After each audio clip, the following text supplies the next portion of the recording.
Initiates, we back. We are the #1 spiritual podcast on the internet. Align your chakras, gain some knowledge, make more dollars. You are now tuned into Scholars. Join the Discord, be a part of the conversation. The Initiates Podcast and the Initiates Nation. Roll up your favorite pack and your best libation. Take some notes or go deep into meditation. The time we share is soul creations. Enjoy the show.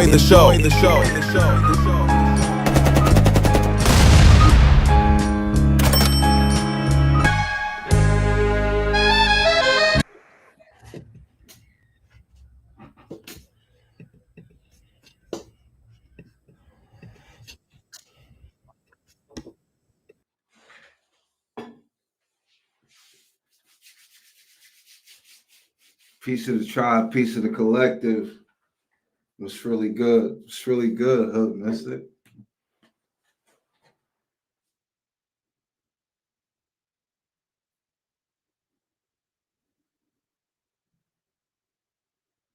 Right, what's good with you, brother? What's good, brother? Chilling, man. I was on mute the whole time. I didn't hear you talking. Yeah, I figured. I was trying to get it together. It's really good though. Shit, man. I'm about to play this video. Get your response. And I'm sitting with five and we're discussing about the state of the image of Black women domestically and globally, and why they're the least married, the highest divorce, and the least clicked on social dating apps. And there's all these different reasons and explanations, some legit and some not. And despite all the reasons and justifications for why they feel they can be and dress and wear and have on what they want to, a question was asked by an audience member. Ladies, do you believe y'all are in competition with the other women around you? And all five of them said no. The least married, the most divorced, with the highest rates of single parent households, is saying that they're not in competition with the women around them. And they're also complaining about the men that date outside of the race and outside of the culture. There is a demographic of women, and this goes beyond Black women, in their 20s, in their late teens, 20s, and creeping into their 30s, that believes the way they behave, how they act, what they've done in the past is not a factor for the outcomes of what they're actually experiencing. Yeah. Every person who tells them these things is a hater, hates women, and is misogynistic. They're conditioned to think that way. Feminism taught them you are entitled and free to date who you want, have sex with who you want, and have children with who you want. But it never told them about the consequences of it. And then we're taught that anybody that does tell them that are the worst things imaginable. So it's created a narcissistic space where ego and narcissism and vanity is allowed to reign. And when you're done doing that run, there's going to be a great outcome on the other end. A lot of y'all going to be sharing, men. A lot of y'all going to be going to these wives and girlfriends and asking them if they open to opening up their relationship in their homes. A lot of you are going to be buying pet food. And a lot of you may need to start dating other women. And guess what? The outcomes ain't so great for that either. If the men have to change and grow and become better versions of themselves to even attract you, in order for you to get the type of men that you want, you're going to actually have to care about what's happening in society and who's getting picked and who's not. And if you want to keep listening to social media and if you want to keep listening to your single girlfriends, you can. But don't be shocked if your outcomes don't significantly improve.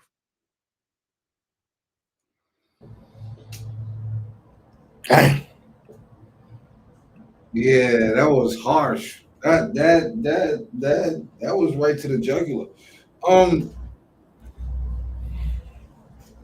I appreciate the brother. I've watched his content before, so I'm a little bit privy to his style and what he's about, his intentions, at least behind the word that he speaks. Just based off of this clip right here, I would say that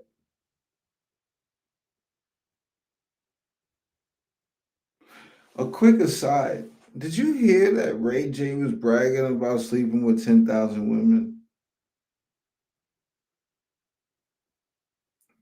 I only bring that up to say that. Nah, I never heard that. All right, yeah, he just said that like 2 or 3 days ago. right? Um,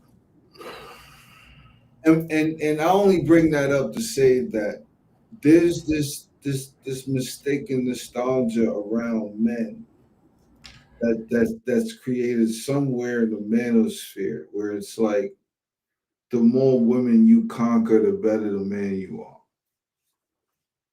right? And I think some of what has been inadvertently adopted when we talk about women and when we talk about women wanting to adopt the equality part of what men are able to do and what men are able to pursue. That a woman has come to a point where she actually thinks, in some ways, like the more bodies she has, the more power she has, right? So if we're thinking about it that way, without unbeknownst to the actual woman that thinks this way, what the psychology ends up evolving into based off of the biology and the accumulation of um, energy that is stored within the being. Like she eventually ends up adopting something different and morphing into something different that she can't necessarily pinpoint, let alone control, dare I say. So therefore, she's not even in control, dare I say. So I think it's very prudent what he's talking about. I think it's very spot on. And I would love to see where this conversation is going.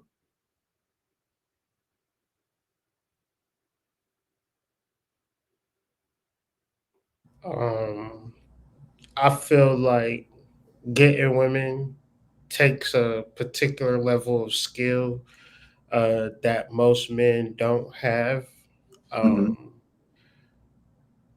when you talk about dating app statistics in reference to men that women find attractive, only 13% of those men are selected. Very minuscule. Um, on, Very minuscule. on, the, on the other side, is the thing is reversed. So, niggas take what they can get. Yeah. But on There the was other side, there was not to cut your wisdom, but there was one dude that said he scrolled for like 2.5 days straight before he got a match.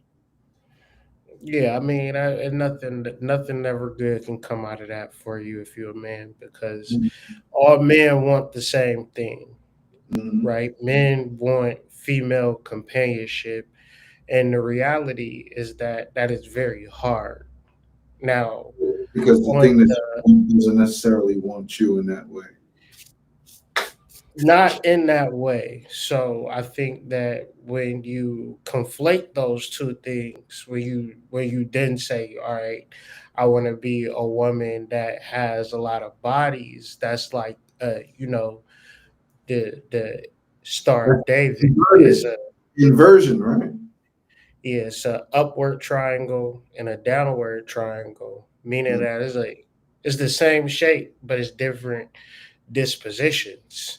In Yeah. order for these shapes to interlock, this triangle can't be upright. Yeah, yeah. And- It has to be on its natural path. Like because the right. Jones you accumulate gonna be on the same path, the same trajectory. Y'all gonna be So going in the same direction. imagine that, Imagine right? that. Imagine how much of out of balance that is, That's crazy. and how I wasn't thinking about it different that way, but the the way the ideology way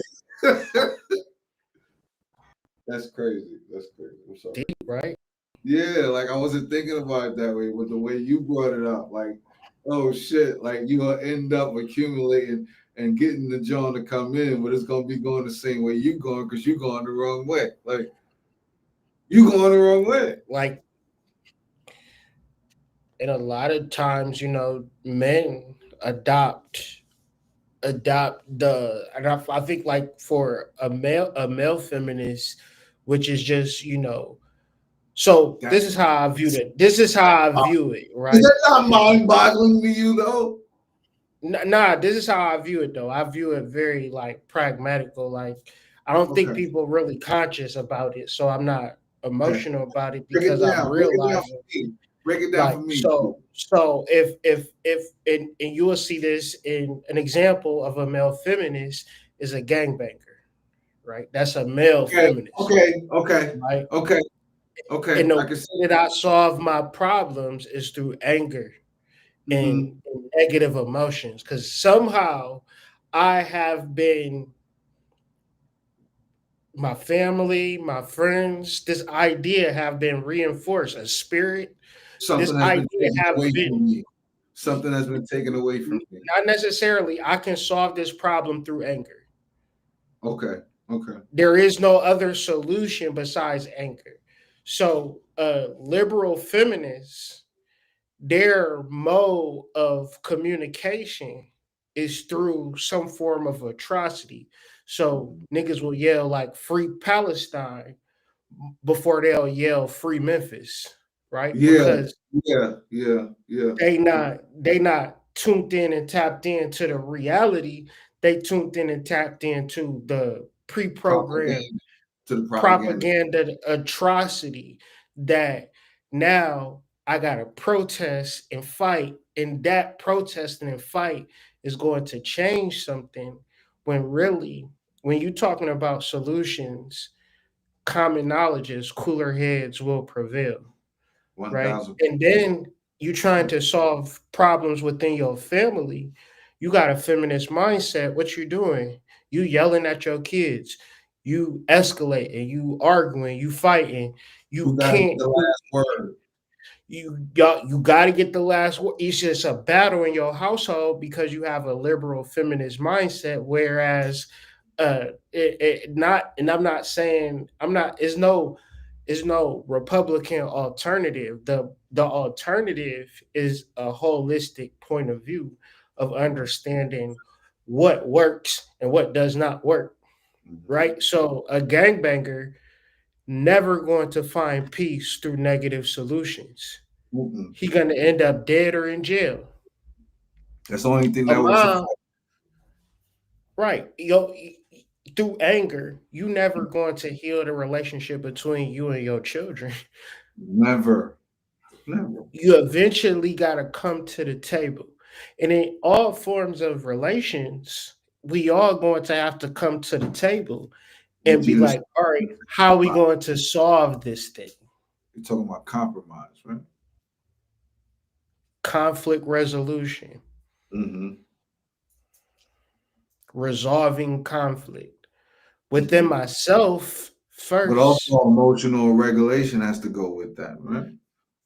Emotional regulation, emotional identification, labeling and understanding all of your emotions, why they're there, and then doing ultimate work to evaporate those emotions and purify those emotions and exist in a world of clarity, right? Yeah. Because it's You things brought that those. you have not dealt with.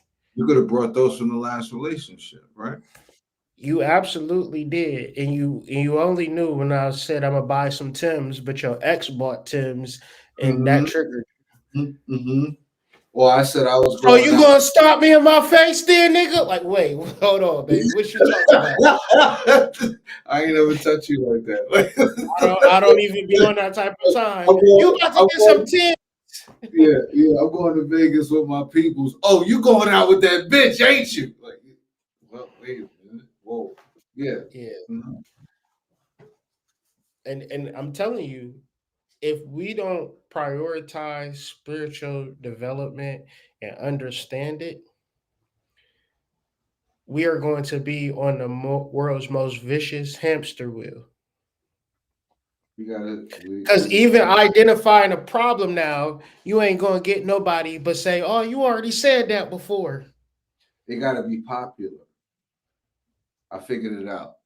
It has to be popular in the algorithm first. So how do we get this popular in the algorithm? Right? Because What's in the algorithm is cute and it's snatchy, it's catchy, it's fun, right? But the difference is it doesn't move the needle anyway. It just keeps everybody on this hamster wheel. All right. And you gotta get off the hamster wheel. We have to transcend.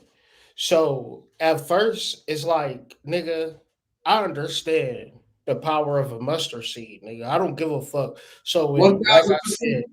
when motherfuckers would be like, oh well, this, that, and the third, and I don't know, and I feel your energy, and I always just feel like when you don't understand the process of growth, right? Mhm. Like you don't even understand, like, nigga, if I plant a seed, nigga, and it grow into a crop, you gonna think I did some magic, nigga. I just planted a seed. I'm just operating in the natural, Yeah, right? like So if I this is see a just going with your intention. Yeah, I'm just going with my attention. So if I say, all right, I see the problem in the conversation and I want to speak to the problem, identify the problem, treat the problem, solve the problem, and it'll get to a mass scale Mm-hmm. eventually. Mm-hmm. Have I done it before? I One feel thousand I have done it before. percent. Yeah, I feel I have elevated the conversation. that's how I we feel met. like What a course. before people was talking about shit, I was talking about it. And One then I thousand. seen it go to a global level of shit that I introduced to the conversation. So I understand. I understand it. Ask people to But then name the last person that introduced shadow work on a mass scale. I'll wait. I'll wait. You know what I'm saying? Like, ask the people the last person that introduced sidereal astrology, which is like 99.98% accurate. Like, ask how many people are centered in that as a foundation. Ask how many people have introduced that to the masses on a consistent scale for like we're going on over a decade, bro. Like you going on 2 decades, bro. Like that's an accomplishment. That's an accomplishment, big bro. I but you know think what I'm we saying? we should It speak to goes that a little bit more. I'm just saying it goes back into if you a tree, you would know how to reduce yourself into an acorn and Mm-hmm. reestablish yourself and create a forest. Mm-hmm. Right? That forest is not a man-made invention. Those trees wanted to be there. They knew how to recreate themselves Nature over did and that. over and over again. They did that on purpose, right? They did that on purpose. A forest is not on accident. Mm-hmm.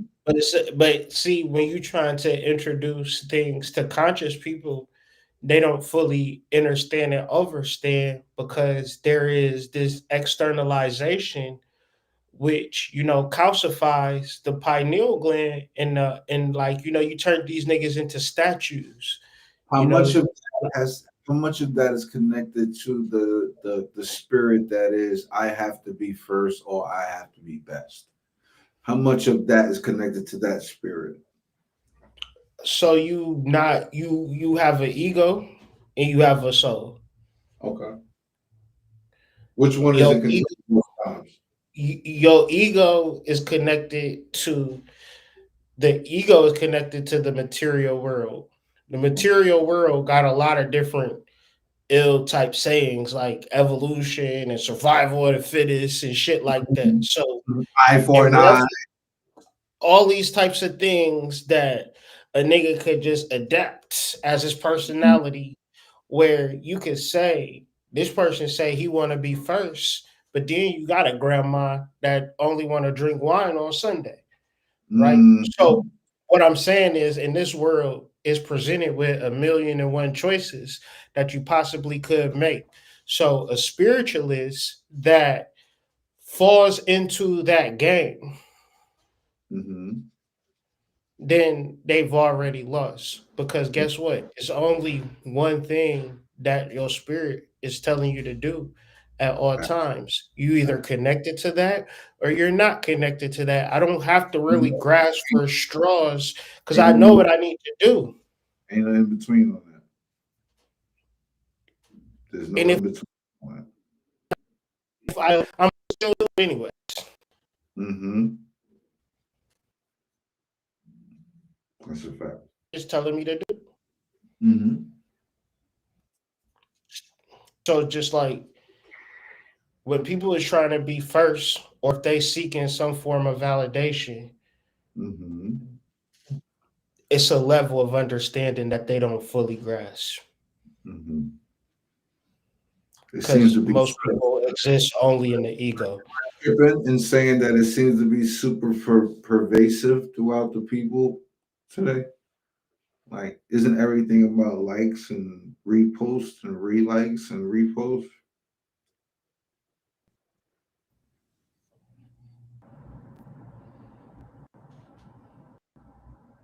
I didn't mean to cut your wisdom. I was just asking a question. No, my shit was like glitching. What you just say?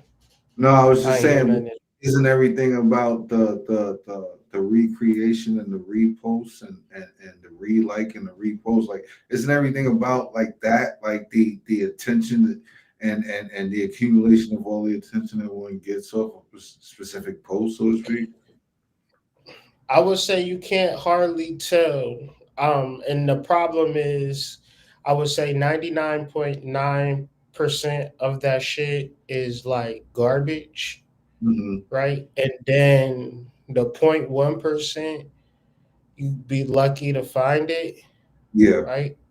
fusion Um, type shit. because when you're talking about spirituality, it is you connecting to your soul, and your Mm-hmm. soul is the supreme knowledge. Mm-hmm. But it's just not some shit that's just connected within you. It's connected to the outside too. So Mm-hmm. when you don't have a relationship, right? When you don't have no money, when your life is fucked up, when you confused, the answer is always simple. You're just not connecting to your soul because your soul is going to connect you to your soulmate. Mm-hmm. Your soul is going to put you in alignment with finances. How So, important. so when people find themselves fucked up, lonely, um, they ideologies is trying to connect with something external, and the result of this is always going to be like draining of your energy.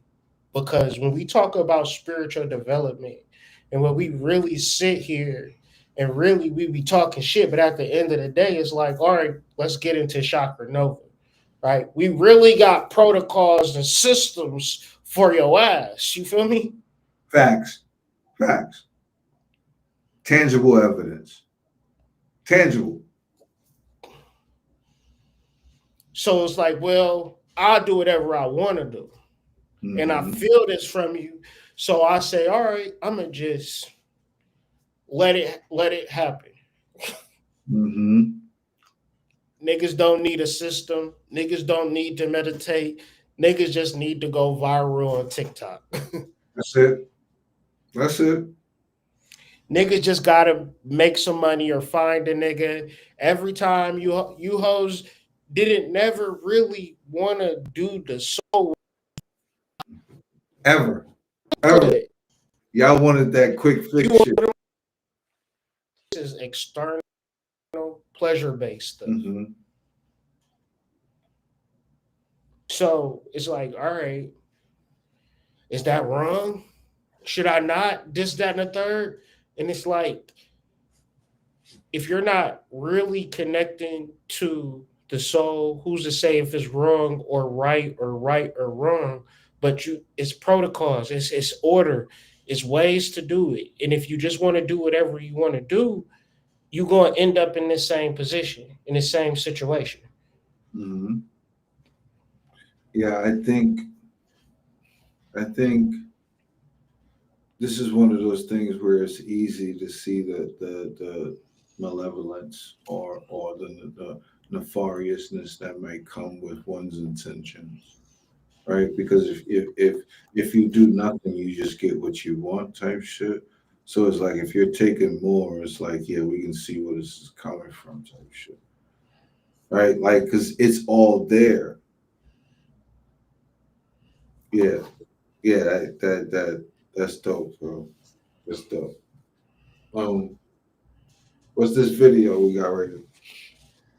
Just really wanted to outline how to handle people when you trigger and how to not handle people when you trigger. Because if I can trigger you, if I can make you mad, that Mhm, means that I won, mhm, right? But mhm. you got to also understand the person standing in front of you is doing a magic trick.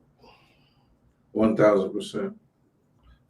This So guy, if I make a bunny appear out of somewhere, it's a it's something that you don't. It's a sleight of hand, something you don't right? see. Something you don't see. And if you get mad, or if you and just look at it as emotion, right? Mhm. So the nigga do a magic trick, mother be like, "Oh my god, that's so amazing!" But it's always the motherfucker watching it, like, He mad because he didn't already catch it. He mad because he no, didn't catch I'm already a magician. I know exactly how he did it. it.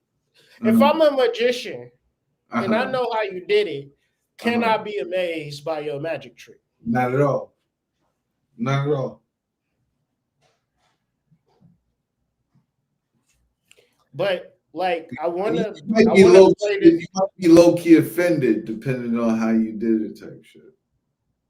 I want to play like 2 minutes and just Okay. more or less stop it, and then really just examine how people are responding and why Okay. they respond in this way, and then Is there a possibly particular offer. reason? Is there a particular reason they're responding this way, or you have a That's what I theory? want to. That's what I. The reason why, because people have not done shadow work, and Okay. so, and basically what I'm saying is, if I can't scrutinize myself, not only do I scrutinize myself, but I'm also having to make the positive changes. So you Yeah. Yeah. severely overweight. A nigga might think I'm severely overweight. I'm fat as fuck. I'm fat as fuck, and beat themselves up. That's not shadow work. It's I'm fat as fuck. I need to go to the gym. Not I need to go to the gym. I am at the gym and I'm working out every day. And what you just described is pure textbook definition of accountability. You taking pure accountability for your situation. You've taken accountability for what you clearly need to do for said situation, and you have tangible evidence for steps that you are currently doing about said situation. So that's textbook accountability. But I digress. Go ahead. If a nigga say I'm fat as fuck, I say you right, but I'm losing weight. If I'm not working out and you say I'm fat as fuck, it's two ways I'm viewing it. Either I'm beating myself up on it already, and you Mhm, saying it, it's just triggering me, mhm, or I've acknowledged it, or I don't even see myself as fat as fuck, and mhm. then I'm really mad because I, I I might see think myself, I might see myself in process, and you might have just pointed out one of my flaws for today. You know what I'm saying? Like I might just see myself in transition type shit. You know what I'm saying? Because you clearly doing the work is different when you got the mindset that's looking in not a positive necessarily way or negative, but in an even balanced way. And somebody come along and chirp along some negative shit. You know what I'm saying? It's different. because that can't happen, That's the trigger right? part I'm describing. I'm That can describing the switch. that have happened where motherfucker be like, damn, you fat as fuck for real, and I'm just like, Yeah, all yeah, right, like I yeah, get it. I mean, shit, but it's cool. You should have seen me last year. You'd have really seen it. yeah, But it's yeah, just like yeah. There was some whatever. energy with it. It's like if you know what you got to do, anything that you've ever accumulated on the negative side, it's probably been 10, 15, 20 years. Yeah. So of course you enter into some pot. Say you've been broke for 20 years, and you saying, all right, I'm about to get my money together. You think you're Mhm. gonna get rich in a year? Yeah, that's not gonna happen tomorrow. You're gonna have it take time for shit to happen. So that's another component of shadow work. It just is what it is. It takes time. Any concept that you're willing to work on, love, career, finances, in the positive direction, like Mhm. climbing up a hill, it's Actually, harder to go up that learn. hill than come Yeah, down it. yeah. It's not as easy as just saying you want to do it and doing it. Like Oh no, that's not it. Like you actually got to oh go through no, the motions with those things. oh no. And so that's some shallow shit, but deeper shit like sexual stuff, traumatic stuff. You do shadow work to that. Say, all right, I'm traumatized by something, right? And I want to heal it, but I'm not getting no therapy. I'm not doing no healing work towards it. So when you start hitting real buttons and real topics with niggas that Mhm. haven't done no healing, they're more going to be mad at what you're saying than saying, "Oh, I understand what you're saying, Hood, when you said that because Mhm. I'm not hurt by it." Mhm. So it we just gonna have to examine the videos more thoroughly when we see it because it's gonna be pure pandemonium and chaos when this white girl start talking. All Okay, right, let's do it. let me know if you can hear it though, for if it go too far. On this episode of Ladies First, the conversation was supposed to be simple. I mean, I've interviewed 1,000 people. A good chunk of them did, procreate and date men with felonies. That's not uncommon. So, Okay, now especially in the black community, if we're going to be honest. A discussion about attraction, dating, and why some women choose the so-called bad boy.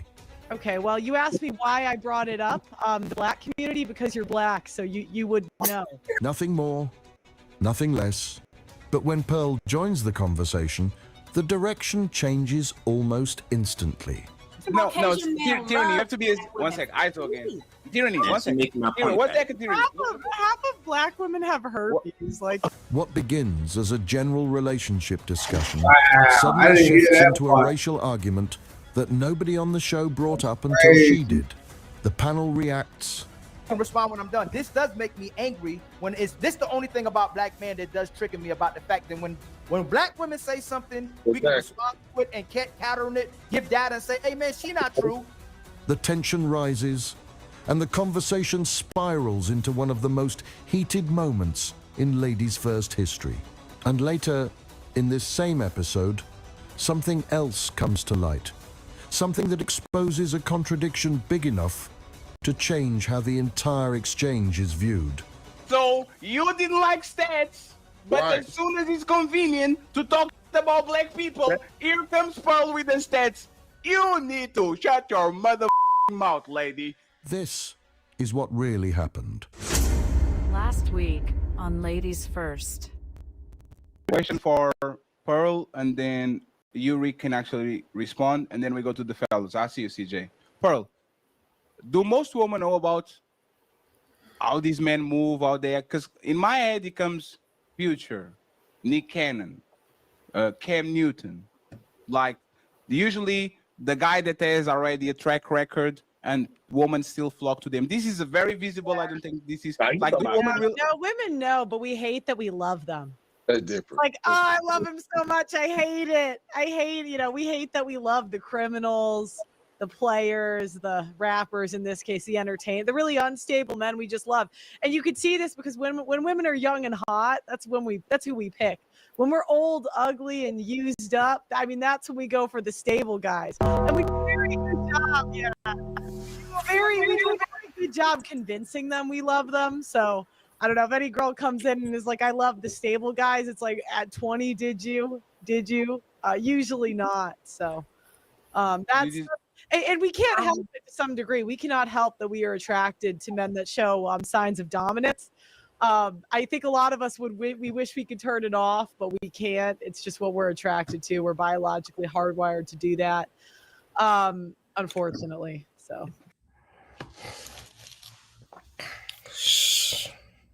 You muted, big bro. Yeah, I was just gonna say, can we stop it right there real quick? So if we preface this conversation, well, I think we got to start from there. Mhm. Like before she gets to the ulterior motive, right? I think we got to start right there. That's her premise. You dig me? I mean, it's like you can say something about people that people have done, right? Mm-hmm. Such as women like criminals, but you know, women will. I don't work at call centers, and I don't see the nigga who, you know what I'm saying? They got fucking little miniature figures on their desk, and they a Mm-hmm. couple and shit. Mm-hmm. He ain't no criminal. She love this nigga because he got all the same miniature figures as her, little Lego pieces and shit. You know what I'm saying? Mm-hmm. They on the same wavelength of weird. You know what I'm saying? Like, so I feel like if a person come with that premise, right, that you like criminals and Uh-huh. you don't like criminals, And that's you not, cannot be emotional with whatever she say, whatever stat she got, whatever whatever trick she pulling out. mm-hmm. Now, if you a bitch that love a thug, Mm-hmm. Is that the same thing? you might be a little mad with what she's talking You about. might be a little triggered. You might be a little triggered. Cause you never admitted to yourself or to anybody else. Them niggas that be No, motherfucking probably a criminal also. in the trap house. Mm-hmm. Mm-hmm. He sell crack in the middle of the night. You met him knocking somebody out on the corner, right? Like, You seen him put the paws on a nigga, and you said, yeah, "Oh, like nigga said I'm something fucking this disrespectful nigga to tonight." you. Nigga said something disrespectful to you. He knocked this nigga cold out on the corner, right? Like you in love with this nigga now. You could never admit that to yourself or to nobody else. So Yes. this is not a statistic or a generalization. It's Mm-hmm. a trigger point. If I come into this conversation and say most niggas is gay as hell, I got a stat that say da da da. That what that tells me as an occult psychologist is that that's where your arrested development starts at. A nigga that's gay. That's how I feel about the shit. I don't even know. I'm just coming from the hip with a motherfucking 45. It's not even a duel. I'm just shooting at niggas. They like, yo, we is not in the Western. You like, oh my bad. You I got thought we was you got a gay nigga super close. Okay, I can do it. like so if hit dog's always gonna holler. So once again, we got to look at this from both spectrums to get a way of how to handle shit from a trigger perspective, from a Mhm. non-trigger perspective, and then say, well, which ended up the right way? So what is Because the we all adults here, we, bro. We all adults. yeah, so can we remove the overall trigger right away, or you want to play it some more? Because I think the trigger can be removed, but there has to be a joint decision type shit. So you don't want to watch what happens when No, she I answers the do. No, I'm not saying me. No, I'm not, and I'm not saying the viewers. What I'm saying is, um, for other people to be able to incorporate the other side, I think they need more context type shit. Like, because I think this well, would move most people in one direction or the other based on the emotional component that we're talking about. Look, I want to watch the. no. I was going to. I'm gonna get it queued up anyways because I thought I did, but it then disappeared. Shit is perfect for right now. Nobody else is talking about this. So the other video we're going to react to to give y'all just a little bit of context, is the same scenario. So she presents it to the lead attorney as if it's fact because he done played good cop, bad cop with the bitch so bad that she just in the whole tizzy in her head thinking that when you befriend somebody, they get comfortable around you, and And then she's you begin to secretly just trying to come say in shit. under his umbrella. Yeah, she's secretly trying to come in under his umbrella. That's why her background is pseudo like his background. I noticed what she's doing, big bro. Like I noticed what she been doing. But go ahead. But at the end of the day, it just don't happen the way that she think is going to happen. Mhm. And this is how you're supposed to handle it versus the video that we about to show you. This is not how you handle it. So I'm gonna let it rock for 2 to 3 minutes more, and then we'll react to it and then go to lead attorney. Sound fair? Facts. Let's do it. All right, let me just set it up again because it do. I Act don't weird. like to get me. Go back. Yeah, after a certain point, it just start acting weird. So let's see what it's looking for. Let me know if y'all can hear it. I can't hear it. You said you can't hear it? Can't hear it.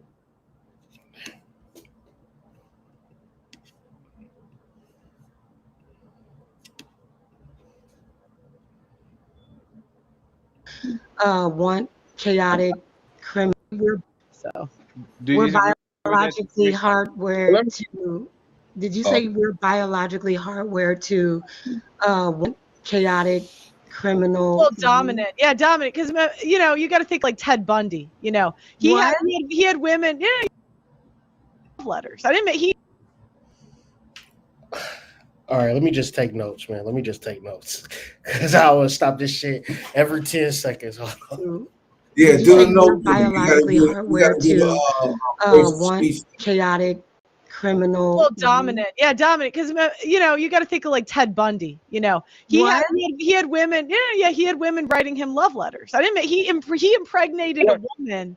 He impregnated a woman while he was in prison for murdering women.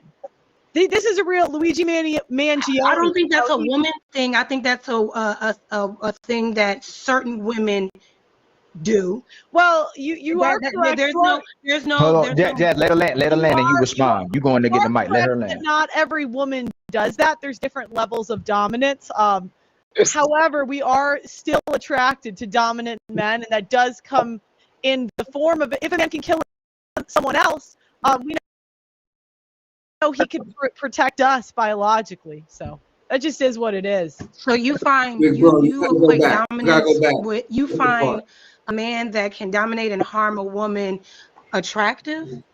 That's one way that men describe it, or that's one way that men do it, and women do select those men.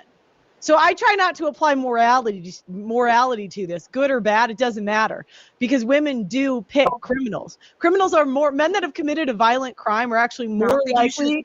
They are more likely to reproduce than men that haven't. So I didn't make this world. I didn't make women write love letters to Ted Bundy. Has that been your experience? Like, are you attracted to Well, criminals? to be fair, I don't know many criminals, so that hasn't been my experience personally. What about the people in your environment? I've interviewed 1,000 people. A good chunk of them did procreate and date men with felonies. That's not uncommon. So, okay, especially in the black community, if we're going to be honest, that's well, yeah. Well, that's uncommon. So I don't know why you're pretending to not know what I'm talking about. You can I don't think you know what you're talking about. These simps, but you can't gaslight me. I don't know what you're talking about. I don't think you know anything about the black community, but I will say about the white community, it's a lot of white women that find, men who kill other women attractive. Those are the women that were true, but I won't gaslight you about it. I won't gaslight you. I would say that's true. That's true. There are white women that do that. I can't hear you. Yeah, Hold on, real quick. Hey, hold on. I'm gonna say it again.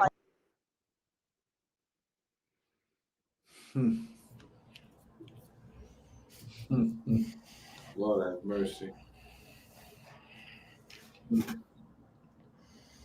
So we gonna have a conversation about serial killers and all this type of shit, right? And instead of just allowing her to just land her plane, you can see the anger and the rage and the need to like make a point to like You to can see win it an build up. argument. Yeah, you can see it build up in the room.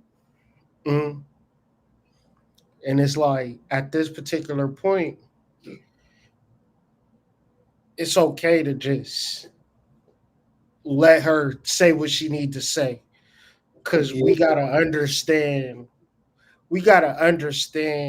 the spirit within that person, and maybe the spirit within us for to begin with.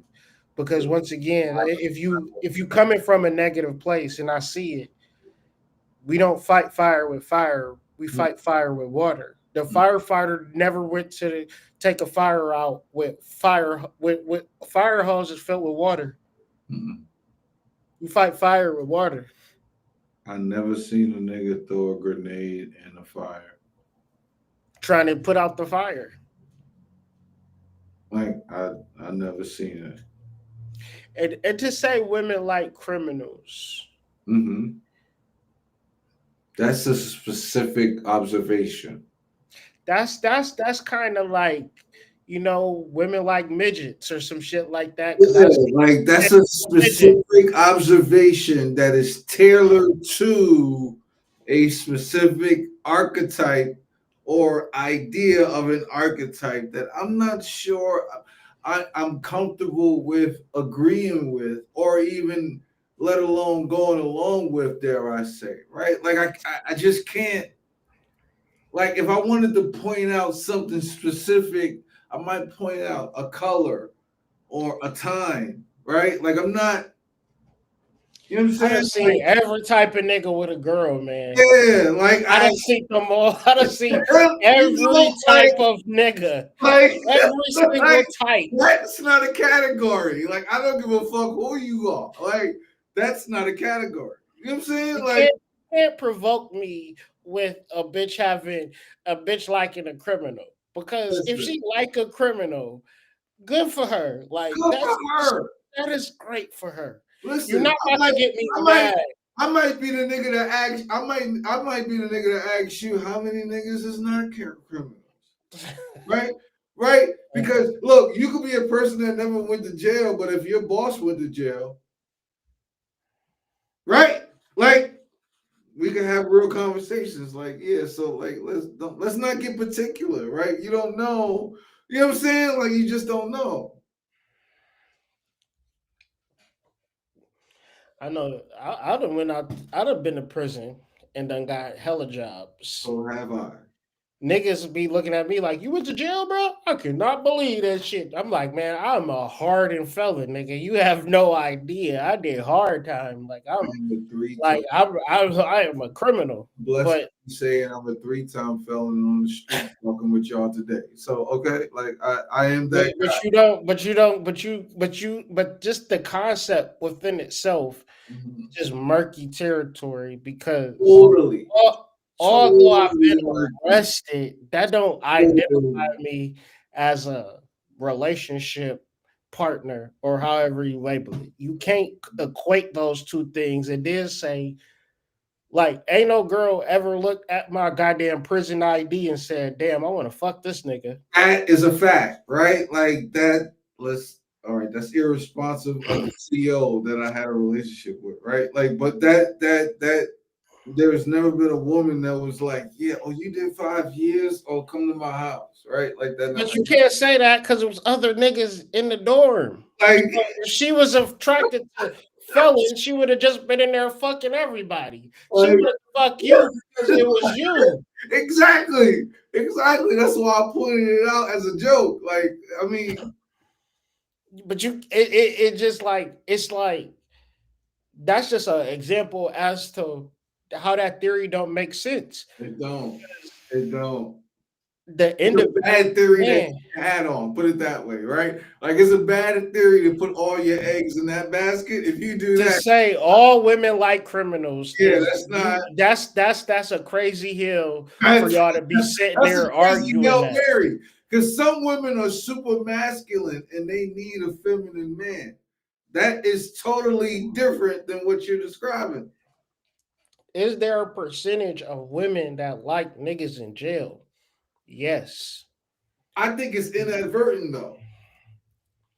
Like some women are naturally going to be like pay pals and pen pals, the niggas that ain't never coming home. I think that's different.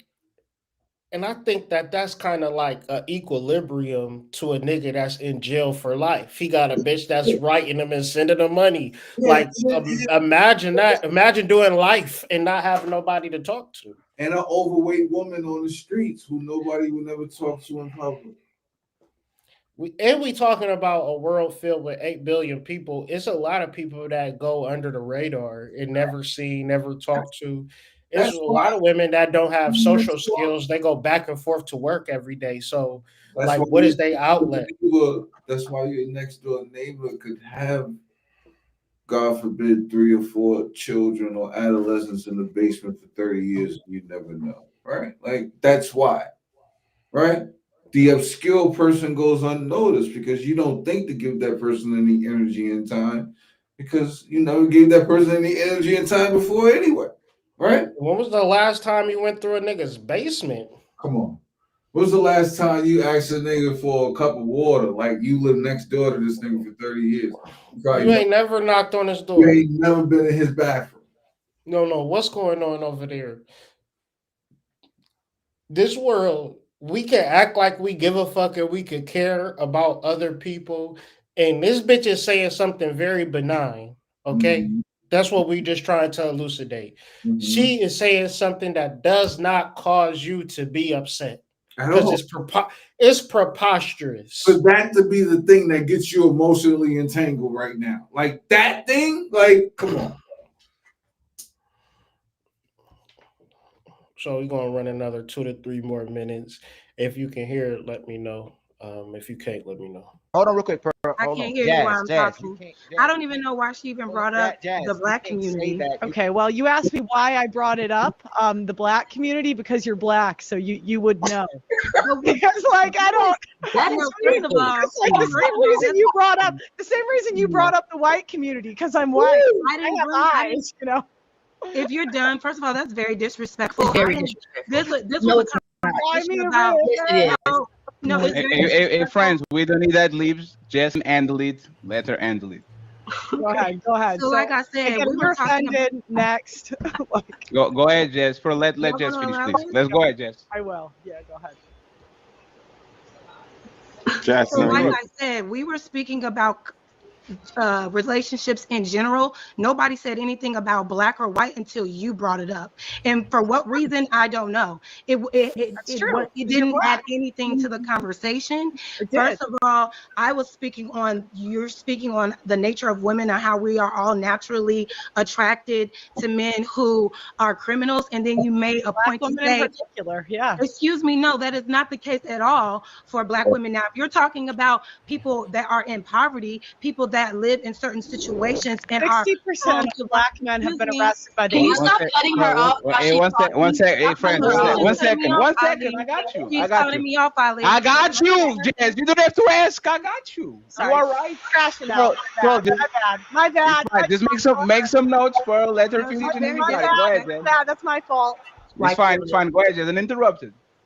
It's just weird that you would even have to bring up a race of people to even have the conversation, which lets me know that you don't really have information on the conversation. You're just spewing points to try to get a rise out of people because that's all you know. As it pertains to why women choose the women they want or the kind of men that they date, there are so many different reasons for that. You can't equate a person that has a felony to them being a violent criminal. That's not always the case, because I agree there are some people that that marry men and women that have felonies in their background. That doesn't necessarily mean that they are violent. And then to say that Black women are the most prone to violent criminals within our community, you don't know shit about our community, Pearl. And if we're going to talk about what's happening, if we're going to make it about a race thing, let's figure out what's going on in these white communities, in these white homes, when you all are raising all the mass shooters, y'all raising kids that are taking guns to shoot at other kids, y'all going into public spaces. And I'm sure you're going to talk about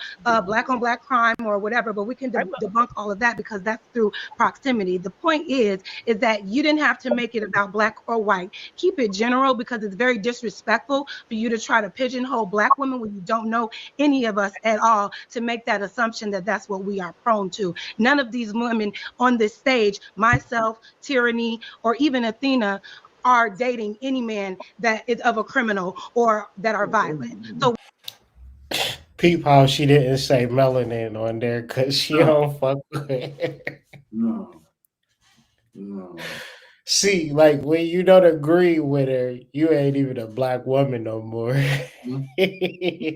She is so deep into her emotions and her rage. But we, as a spiritual community, we have to really start to say and see, when you are angry, when you are disheveled, the only disruption that's taking place is between your mind and your soul. Mm-hmm. The thing that you told yourself that could not be has happened, and it happened right in front of you. And because you were not so-called, quote unquote, prepared for the thing happening, you had to witness it happen and keep your mouth shut. Now you're dealing with the emotions of it. Bring yourself back down to reality. Understand that the next second, the next minute, the next hour is going to happen, whether you figure this shit out or not. Get your shit together. Like, what the fuck? Like, what are we talking about? What's going on, bro? Like, what did what did I just fucking watch, my nigga? Holy shit, my nigga. I swear to God, I think I just lost something. Like, what? Yo, my nigga. Yo, that is crazy, yo, and nobody saw it. But you know what bothered me? Like the light-skinned girl laughing, like on Pearl's side. I was like you laughing at her calling Black people this stuff? Like, that doesn't make sense. And then the Black guy, like, he's on her side. I don't listen. Can you explain that? Can you make that make sense to me? Well, it's a Republican Democratic understanding, right? Okay. Republicans are they have a level of Black consciousness associated with their zeitgeist. Okay. It's not, so we talking goes about hand in hand. Goes hand in hand. And when you talk about certain things about Republicans, it's like the racism is no longer applicable to me because I've either have a traditional family or I'm rich. Okay. So you right? got double play if you got both then, right? If you got a traditional family and you rich, you are considered a conservative because the rich specifically is a rich that either was inherited or you worked for it. I.e., the government did not help you become the person that you are. Okay. Right? So when you look at the politics of the internet, is either going to swing left or swing right. And it's going to cross certain genders and certain ideologies because the wings of politics say, I only got two wings. And 320 million people have to fit on either wing. So of course you're going to have a blending of the spectrum, but when they get into their talking points, because what Pearl gave motherfuckers was a talking point, because Republicans, Black Republicans, white Republicans, female Republicans, male Republicans hate poor people. Period.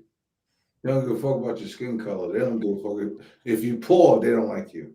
They don't like you because you poor. Because if you poor, that means you're going to be draining government resources one way or another. Somebody got to give you a handout. Somebody got to give you a motherfucking handout, and that is a no. Republicans want small government. Mm-hmm. So the framing of Pearl's statement is anti-poor, right? A woman liking a criminal, a black woman liking a criminal is a poor black person that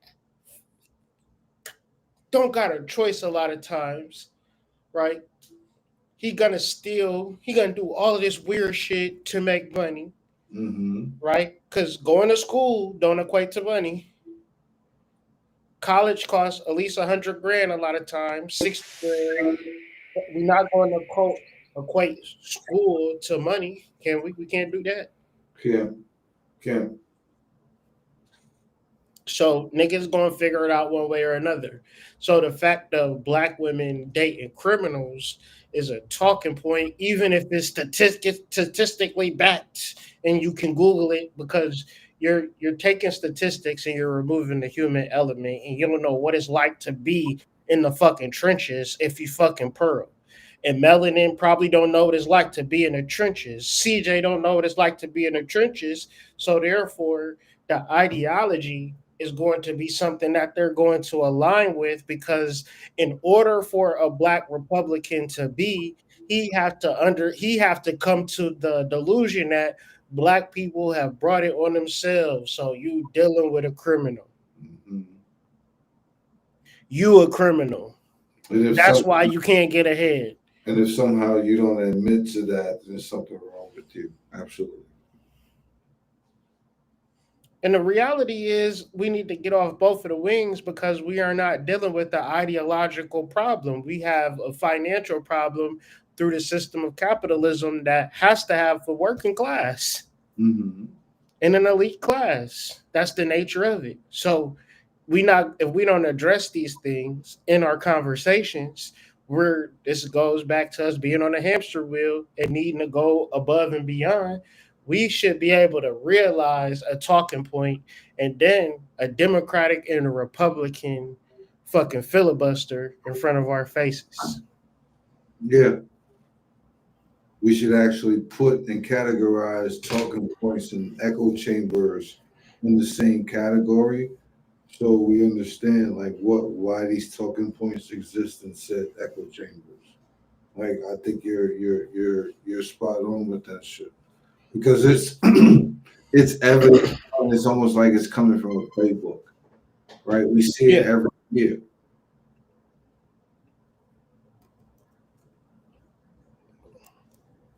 Crazy. Why should you stay up here? You got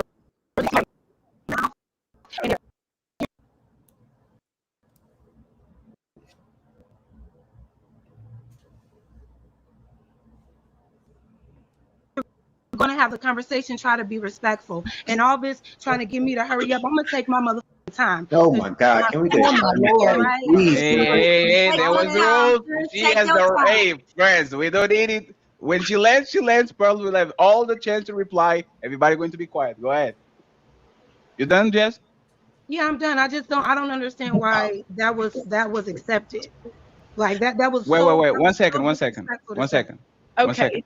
We shouldn't accept what she said.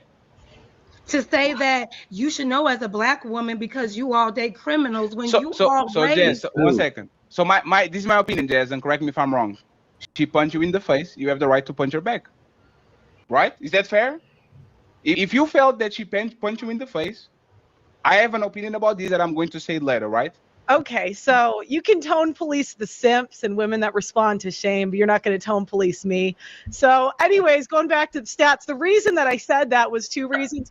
The first is that I interviewed 1,000 people. A good chunk of them were black women. And I just noticed that they had a propensity more likely than other races. Really quick, man. Let's do She said she interviewed 1,000 people. Let's do 8 billion divided by 1,000. I'm trying to figure out her percentage points. You're talking about COVID numbers. You talking about COVID numbers? Yeah, for sure. That's definitely a fact. 0.1. She interviewed 0.1% of the population. That's not even a full person.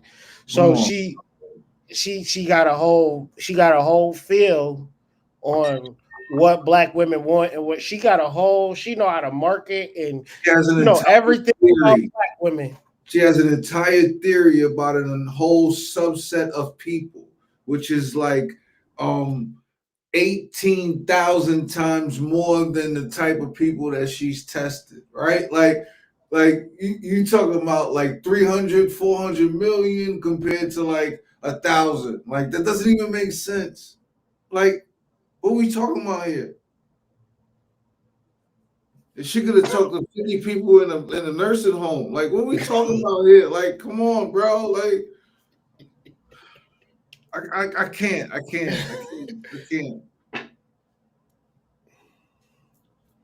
Because at this point, you gotta say, I don't know what the fuck I'm talking about. Let's just move on. Yeah. Like you. My bad. This is my only pushback to anything Jay-Z said. Like, you know how he said men lie and women lie, numbers don't. Like, numbers absolutely do lie. Like, it depends on what you're looking at, nigga. Like, you know what I'm saying? Like, yeah, I could point out how good you did or how bad you did. Like, it matters what my emphasis is. You know what I'm saying? Like, the fuck? Numbers do lie. Like, it matters the context. It matters the story behind all these statistics. It's a lot of different shit that ups and downs. Man, come on, man. You talking about people's lives? Like, the fuck? Nah. Like you can't conceptualize the human experience into numbers and data. Like that doesn't it doesn't equate. You know, just like Sumerian doesn't go to English, nigga, you can't do that. You need to go to fucking Latin first and then come down to English. The fuck? That's funny you said that because I was reading something. You know how like spiritual like Vedic concepts, like people don't understand Vedic concepts because the English language doesn't have any cognition or emotion to identify because our emotions are based upon a societal lens, not a philosophical lens. 1,000%. So when you go to translate something and in English, you have to put extra emphasis on it to really submit what you're meaning. That emphasis would be unnecessary if you had the proper language on it, right? Like that's the difference, right? Like in English, we gotta overemphasize shit in order to submit what we mean, right? Something to make something final. We have to really like make it final, right? Like in these other languages, you're not doing that because you're not using the extra added letters to go with the fucking words. Like it's just not there. The consonants don't match up with the proper pronouns that go with each letter and each word. It doesn't match up. There's like half the consonants are missing from English. Like it just doesn't match up. So you're gonna lose something in translation.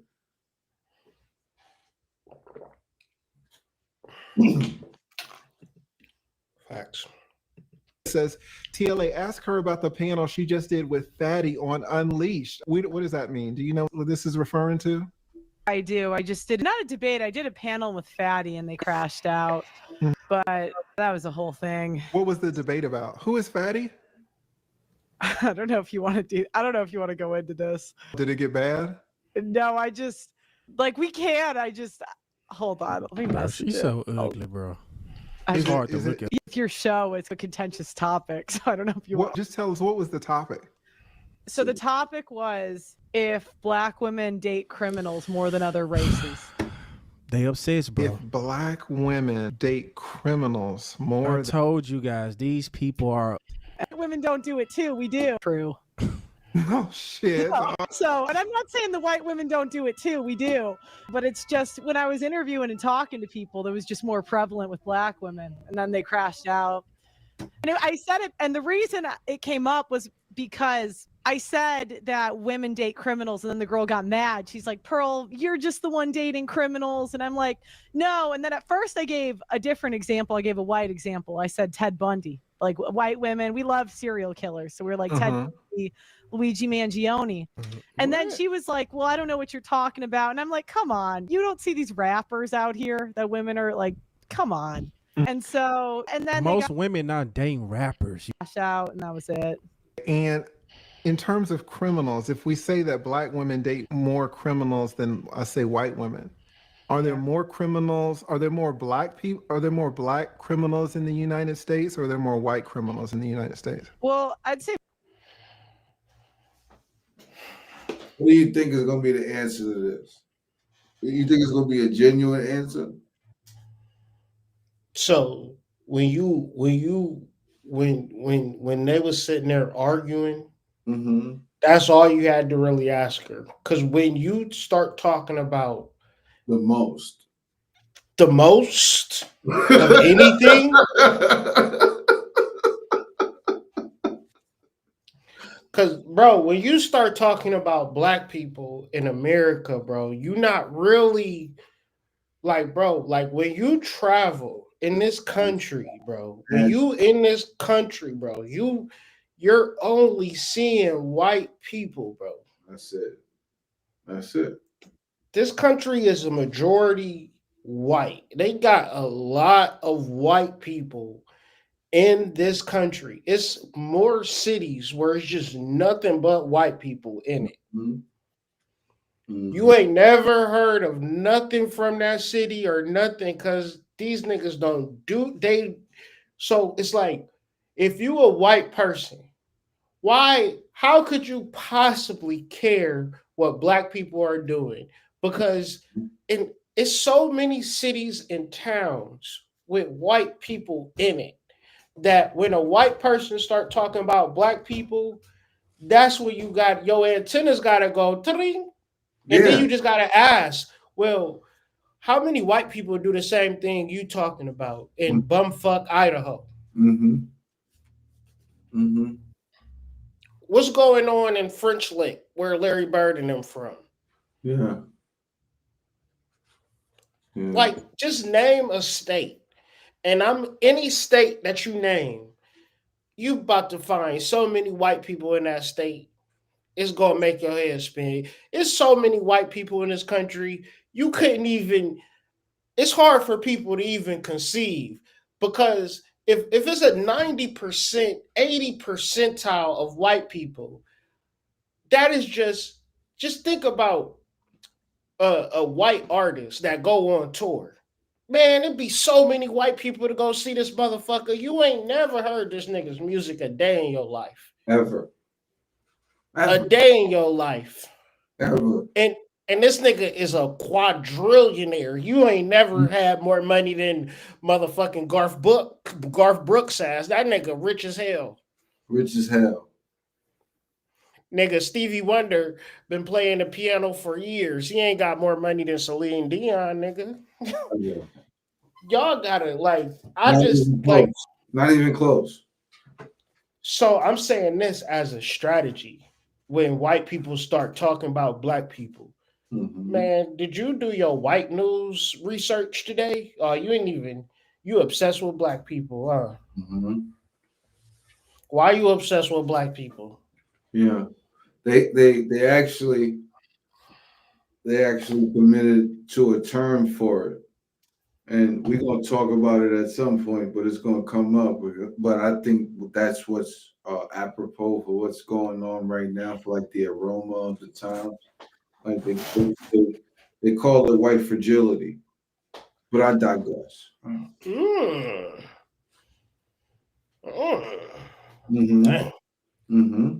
most people date Juicy. in their race. She Like most, deflecting. there are interracial, but like do date. Black criminals in the United States, or are there more white criminals in the United States? Well, I'd say most people date in their race.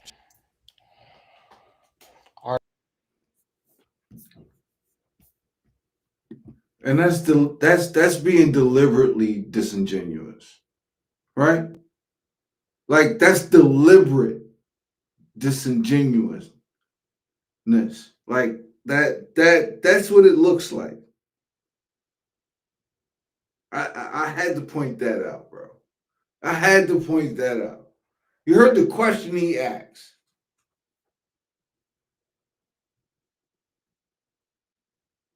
Most people date in their race. Or are there more white criminals in the United States? Well, I'd say most people date in their race. She Like most, deflecting. there are interracial, but like do date in their race. And if 1 in 3 black guys have felonies, Mm-hmm. it's just going to be more common. Okay. Let me ask the question again. Are there more, Lee said, "Oh goddamn, answer my damn question. Answer the question, man. Quit deflecting." more black criminals in the United States, or are there more white criminals in the United States? I don't know. Of course you don't Because know. it depends if you do it like total or per. Yeah, I'm asking total. Probably white. Okay, so there and way more Right. white criminals than black criminals, right? Exactly. Yes. But you're saying that even though there are way more white criminals, that black women date more black criminals than Yeah. white women date Because white most- criminals? Yeah, because most people in their race. And so it's like what percent of a third of men don't have a I need to bottle that. Right? Like that's the shit that most people on right now. That shit that she just did right there. That was deliberate, bro. Deliberately evasive. I can't hear you. You muted. You muted. What you said? I can't hear you. I can't hear you.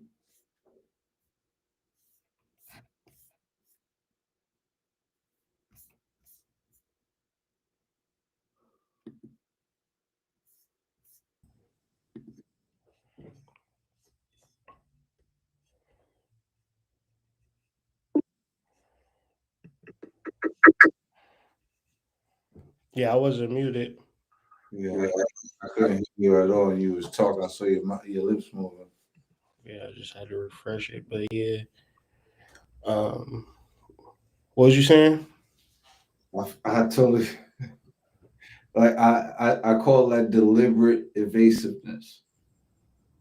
Yeah, that's the shit right there. But we talking about shadow work, and when you projecting and you talking about, black women love criminals, like, and you start talking about the rappers and all this weird shit, like you fetishizing black people because it's a wide variety and array of black men that in the black culture, the average bitch is not fucking with a rapper or a criminal.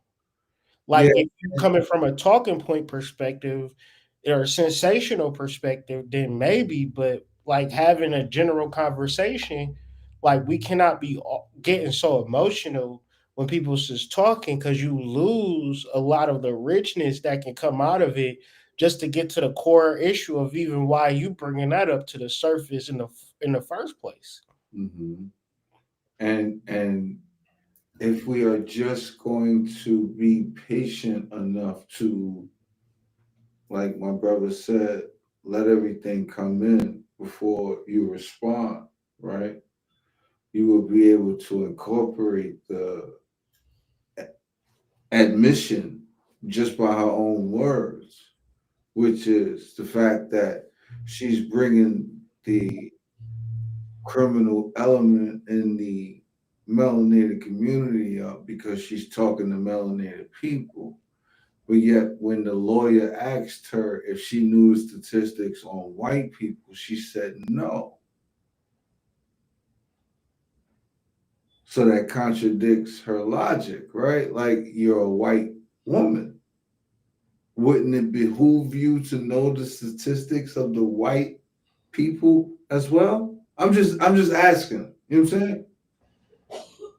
I mean, you talk about disingenuous, bad faith arguments versus having, genuine good faith arguments. And me bringing up a statistic in order to land a point is either an appeal to ignorance or, just me unhealed, unable to really, have the conversation for real because maybe my bills is due or, I got other shit going on. So I'm not. Well, you basically podcasting, so you trying to get $1 like you describing right now. So somebody pulled that little thread. You didn't think nobody saw the thread. Somebody pulled the thread, and now we can see underneath what's really going on type shit. Like, then you hop, skip, and jump to lead attorney because you feel like you got to win.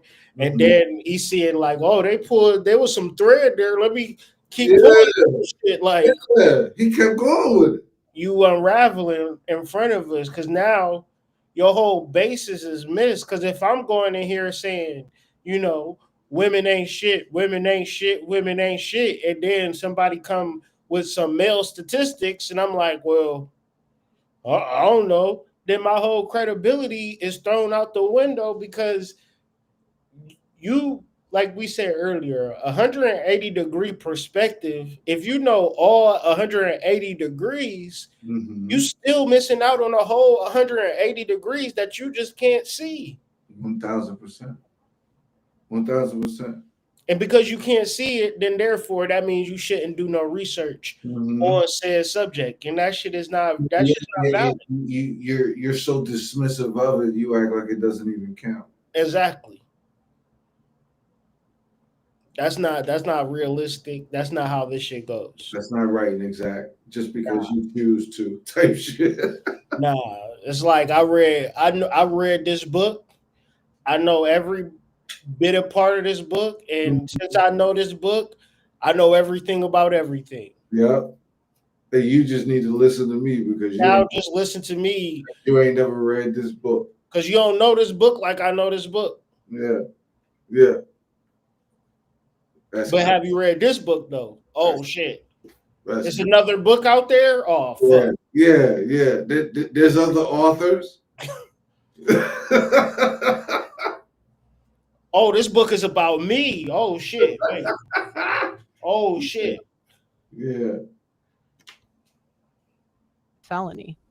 So like if I was more white criminals though, right? Right, but I'm down like a percentage. So you talk to like 10 black women, 10 white women. What? Like if you 10 white women, they're not going to know as many criminals. See, if you just look at her right now, she's just making shit up. If there are more white criminals than black criminals, don't you think white women will encounter criminals more than black women? That's just simple math. And right now, she's just making up shit off the top of her head right now because he's repeating my. I think that per male criminal, but not just like on a balance of.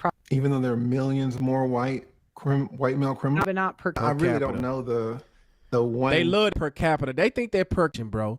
Raw. If you bring, then you say to think that 1 in 3 black men have felonies. Yeah. I think where did it come from? You can Google it. She don't even know the lawyers. I think we're kind of seeing some shoddiness in these arguments here. The grill. I mean, that's a very, and I'm not saying that it's wrong. It's a but grill. That's a very stark. That's a very stark statistic that 1 in 3 black men have felonies. So it would be good if you're going to put that out there to kind of know where we right. Bro, she probably heard it from some racist white supremacy online or one of these. 1 in 3 niggas having a felony is just a crazy ass stat. If it's 100 niggas on the block, 1 or 2 of them niggas done got locked up, and be like, damn man, that's crazy. Yeah, a million, like if you got 1 million niggas locked up, it's still 40 million niggas that didn't never get locked up. That's not right and exact, bro. And she was being super disingenuous. Right? She said you could Google it. It's crazy. And when you say locked up, there's a totally different aspect from being locked up and being convicted, right? Like We talking about people from being arrested to people being convicted to people being locked up. Like people get locked up and released all day, B. You got niggas on death row getting off all the time, B. Like y'all, yeah, they do get it wrong and awful, disproportionate amount of times. That's the whole reason why the system needs to be brought down. That's something we can digress from since you wanted to bring that up, right? Right? Like since you wanted to bring that up. And it's overwhelmingly, disproportionately um, um, um, um, harsh on a particular subset of people. But that's another story for another day. You know what I'm saying? Like, who you really talking to, lady? Like, you know what I'm saying? Like 1 in 3? No, that's not accurate. Like, no, that's not accurate. No. Some shitty ass statistics and all this shit, and they got so mad. But it's like, yo, this is the shit though. You know what I'm saying? Like, think about how much further you could get in life without a motherfucker losing their temper. Just think about that shit. Just think about if you ever wanted to make it in life, and think about all the times niggas done, you know what I'm saying? You done had a good job or some shit, and you just fucking lost it because of some other shit that's going on. And it's just like where we was talking about earlier, emotional regulation. Like you could have put her to the fire for real if everybody on that podcast just like calm down. You know what I'm saying? Just like for a second, just think about what she's saying and respond to what she's saying is complete nonsense, and point out the fact that her argument is weak. Yeah, if you remove the emotional element from it, like your immediate need to respond, right? And you just let her get the bullshit out.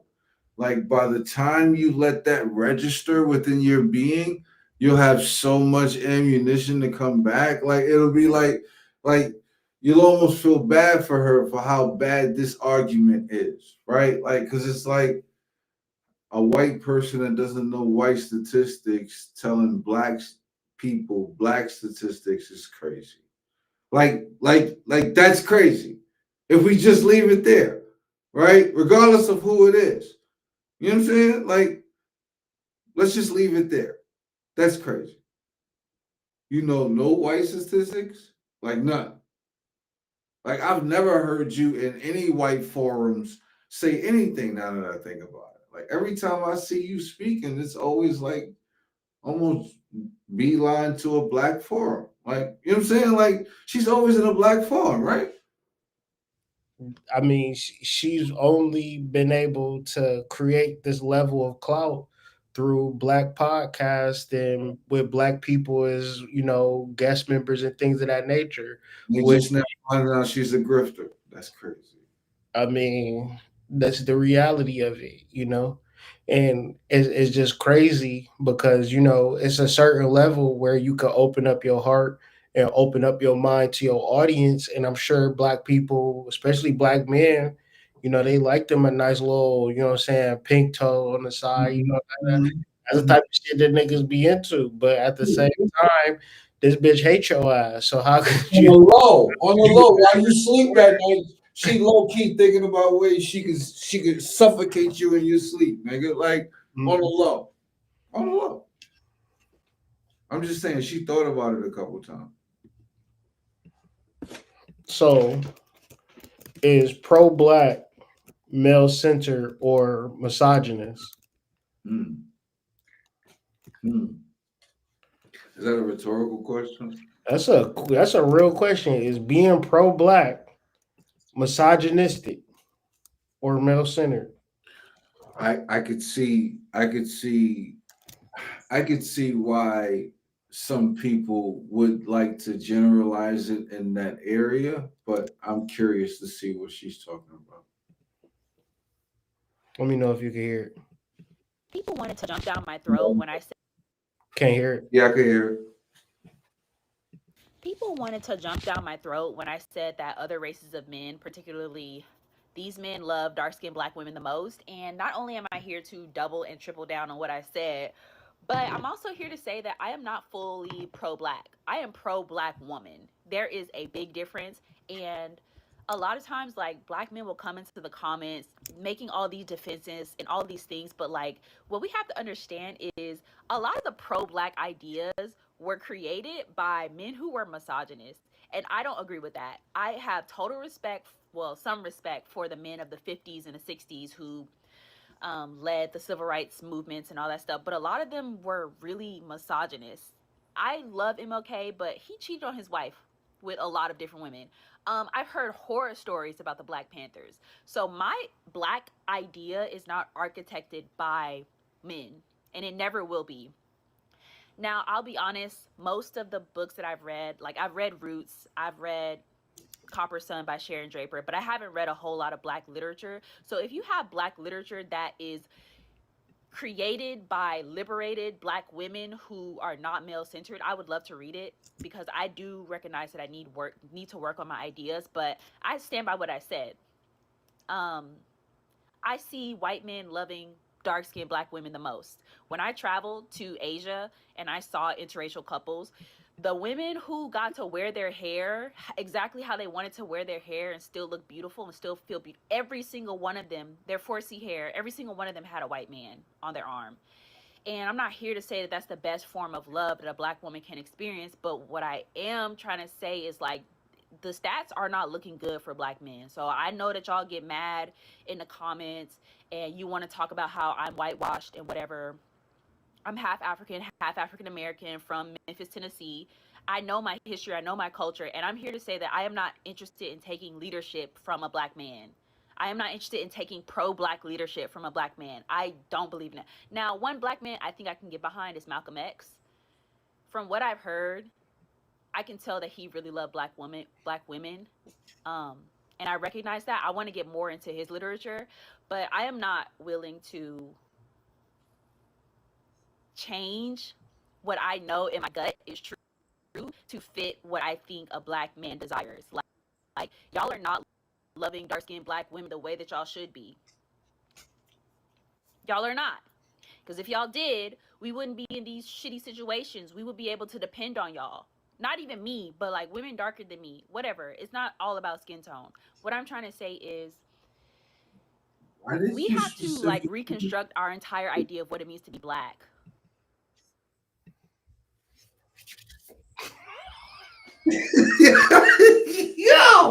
Yo, there is so much going on there. Holy fuck. Yo, my nigga, why did she specifically hang her hat on dark skin, light skin? Like, why did? Never mind.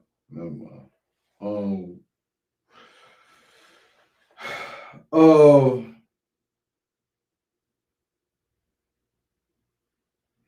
I think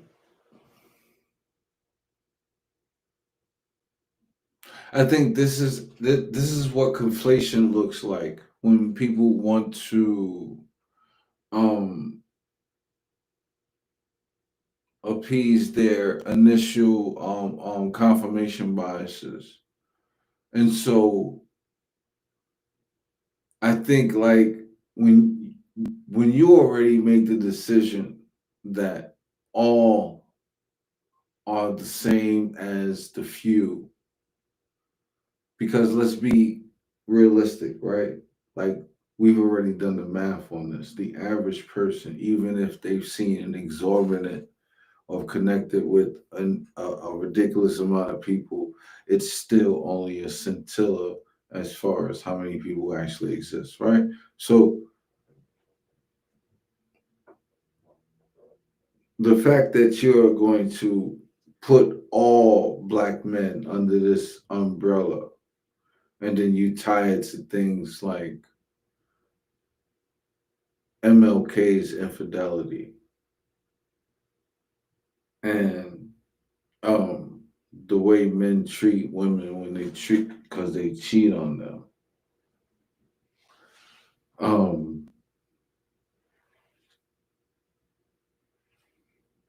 Yeah, that level of misrepresentation and tying things into to conflate and fit your own personal narrative of what you probably already decided what men are to you anyway. Like she's already made up her mind that all men are a particular way and that is it.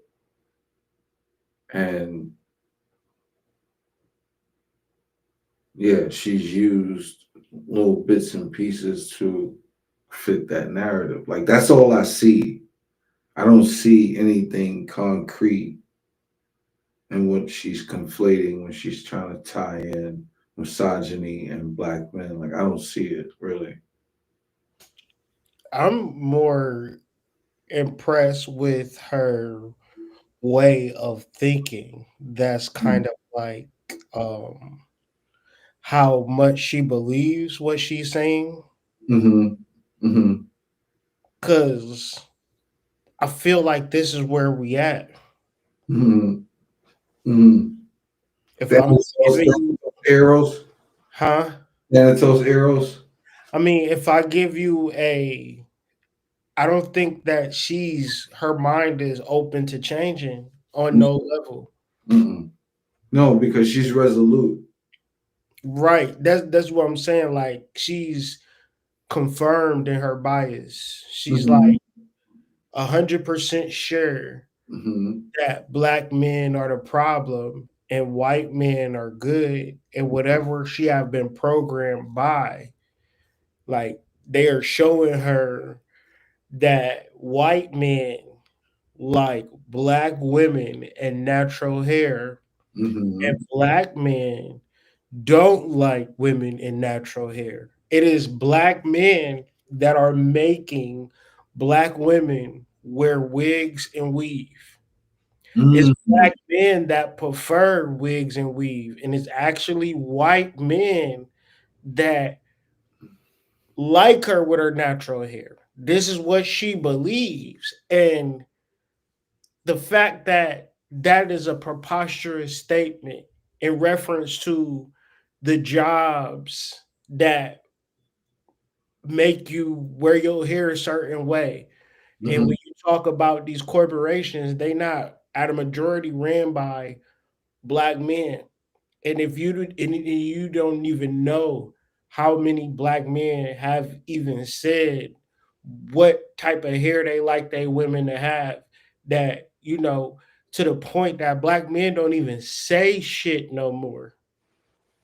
Because Um, at first we said it, but now it's like shit. It don't matter what we say. So I'm just saying all of this to say, like, there's no way in hell that that's a true statement. But she believe it to be true so much that that shit scare me. mhm. I was just gonna say how much of that has to do with the offense that was spiritually taken secretly by black women for all of the black celebrities and athletes and all of them who made it successful and went and got a white woman. How much of that is because of that? I mean, it's like too many niggas in the hood is too with black women. So it's nothing that you The can. reason. It's like you can view this shit online if you want to Mm-hmm. and deduce it to be fact. But Well, at a the only reason I brought that up is because they tied that into the reason why our women have this huge proclivity to want to go and get the fake hair and the extensions and all of that stuff because you was talking about the hair and everything. So that made me think of the emulation of the European woman and all of that psychologically that's going on, right? But how much of that plays into this is what I was just curious about. yeah, I'm just saying like it is a disease right? Hair weave and wigs and all of that shit. Like that shit is a sickness. It has to be because of the money that's spent on it. Yeah, like that shit is preposterous. It should never happen. But yet and still, you are talking about a conversation that don't have shit to do with black men. Nope. The fact that women come together and decide on all of these hairstyles and all this hair shit is shit that they do on their own. On their own. They don't even do it for us. They don't do it for us, by us, unless it's the gay niggas, but that's beyond the point. The point is that women do the beauty shit for other women. That's a fact. No woman is putting on makeup and wigs and getting dressed up thinking that they trying to pull a nigga. Because if you ever ask any nigga, they say, I want a natural face, girl with natural hair. If you trying to impress me, wear some goddamn sweats. In a t-shirt with no makeup on. Show me the girl I'm gonna get every day and develop a mental and emotional connection with me. Yeah, be able to hold a conversation with me. Can I talk to you about real shit and you handle it and we build a life together? Yeah. You come with a full face of makeup and some wig thinking that a nigga like that is brainwash. Yeah. Gobbledygook you don't learn from a girl. But girls can't teach you about niggas because a fish can't teach you how to catch it. That just told me how many layers I got to fight through just to get to you now. Oh my God. All that damn shit. You got to do all of that shit before you leave the house? And do you think it make you look good? That's crazy. That's crazy. And then it's natural face women, natural hair women with black men all over the place, but you don't want to see it because you got a cognitive dissonance to the actual facts. Anything that disturbs or disrupts your worldview is a problem. So if you came online or came on a date talking this shit, believing this shit, a nigga might not even agree with you, but he not gonna tell you, bitch, you crazy as hell because it don't matter. You believe dumb shit about men. No, if this is your foundational disposition, like there's no conversation to be had with you. What? I'm looking for the closest exit.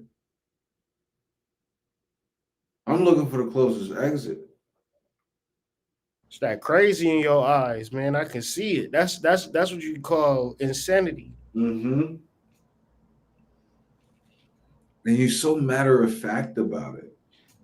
You know it so well. It's disturbing for real, bro. We might have to do a whole segment on delirium. But go ahead. Because if we are listening to people who hated half of the group of black people, if we're listening and taking ideas from a group that hated black women, that raped black women or cheated on black women, why is that normalized and accepted? I don't agree with that. And it pisses me off when I see women defend misogynoir, if that's how you pronounce it, misogynoir. I hate that. Because so you did all this research, all this literature, you read all these books, but you formed an idea of blackness that centers around the black man, and you are a black woman. That to me is a form of self-hate. So I would rather be ignorant and listen to my own intuition than like take leadership from another black man who hated black women, to be completely honest with you. And we don't even know what liberation looks like for black women being centered. We still have not got to that part of history yet. So really, we don't even know if the civil rights era did us the most good. We don't even know what the best form of community could be, because black women are still being oppressed and not seen and not heard and not valued. And I don't fuck with that. I don't fuck with that at all. I think she might have gave her 5% or something. Like I think she might have gave her 5% or something. He didn't validate her. Like I don't. Yo, that's a lot, bro.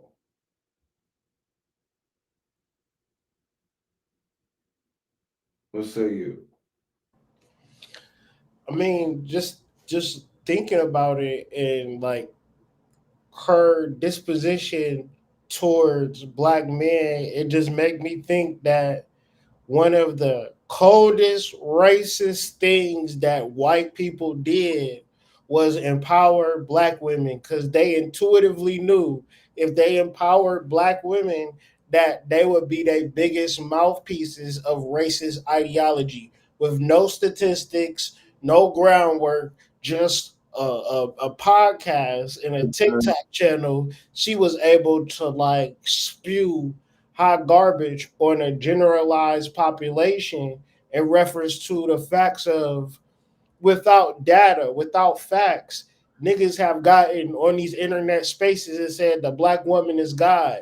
My mom created me. I ain't have no dad. I ain't need no dad. All I had was my mama.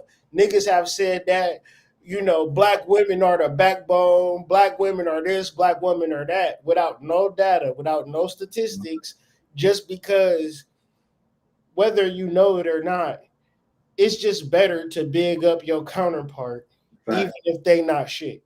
If it's two wolves and I got a sheep, and this sheep ain't never killed nobody, and I'm a wolf, and I'm saying, well, fuck this she wolf over there. I'm gonna go fuck with the motherfucking sheep over there because this sheep is more kinder than my she wolf bitch over there. Then I'm gonna ruin my whole bloodline.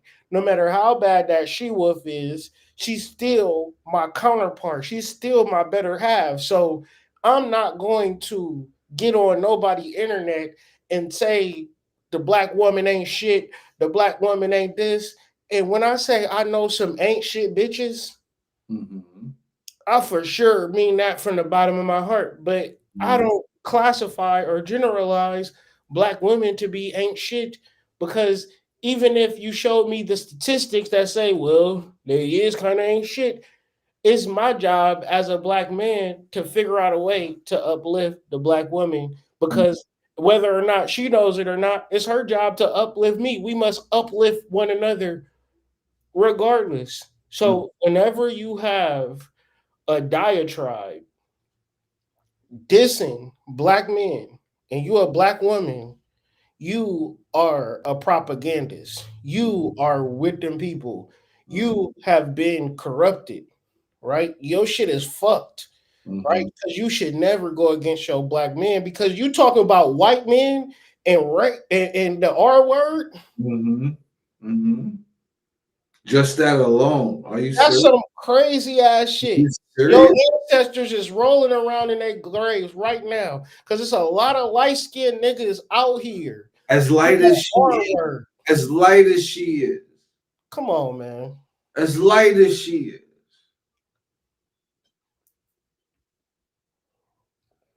Bro. When it comes to white men and black women, that is the most diabolical, toxic relationship on the face of the planet. You talk about these niggas experimenting on black women, like buck breaking black men to the we have witnessed atrocities behind this nigga. It should never be. You cannot read through history and then say, you know what, I want to fuck a white man. You can't do that. You can't read through history and say, you know what, white bitches ain't that bad. No, you just haven't read the history. You don't even know what niggas have came through in this planet.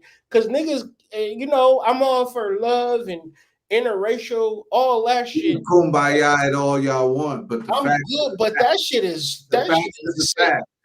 Like that, there was an element of malevolence that was ridiculous, and it was perpetrated against a specific people, and we are all aware of this shit, bro.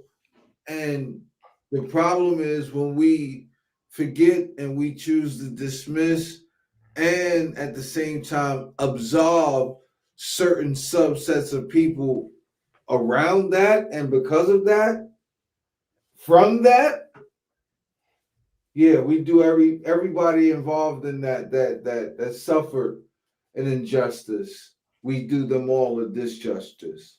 Like that's just the bottom line.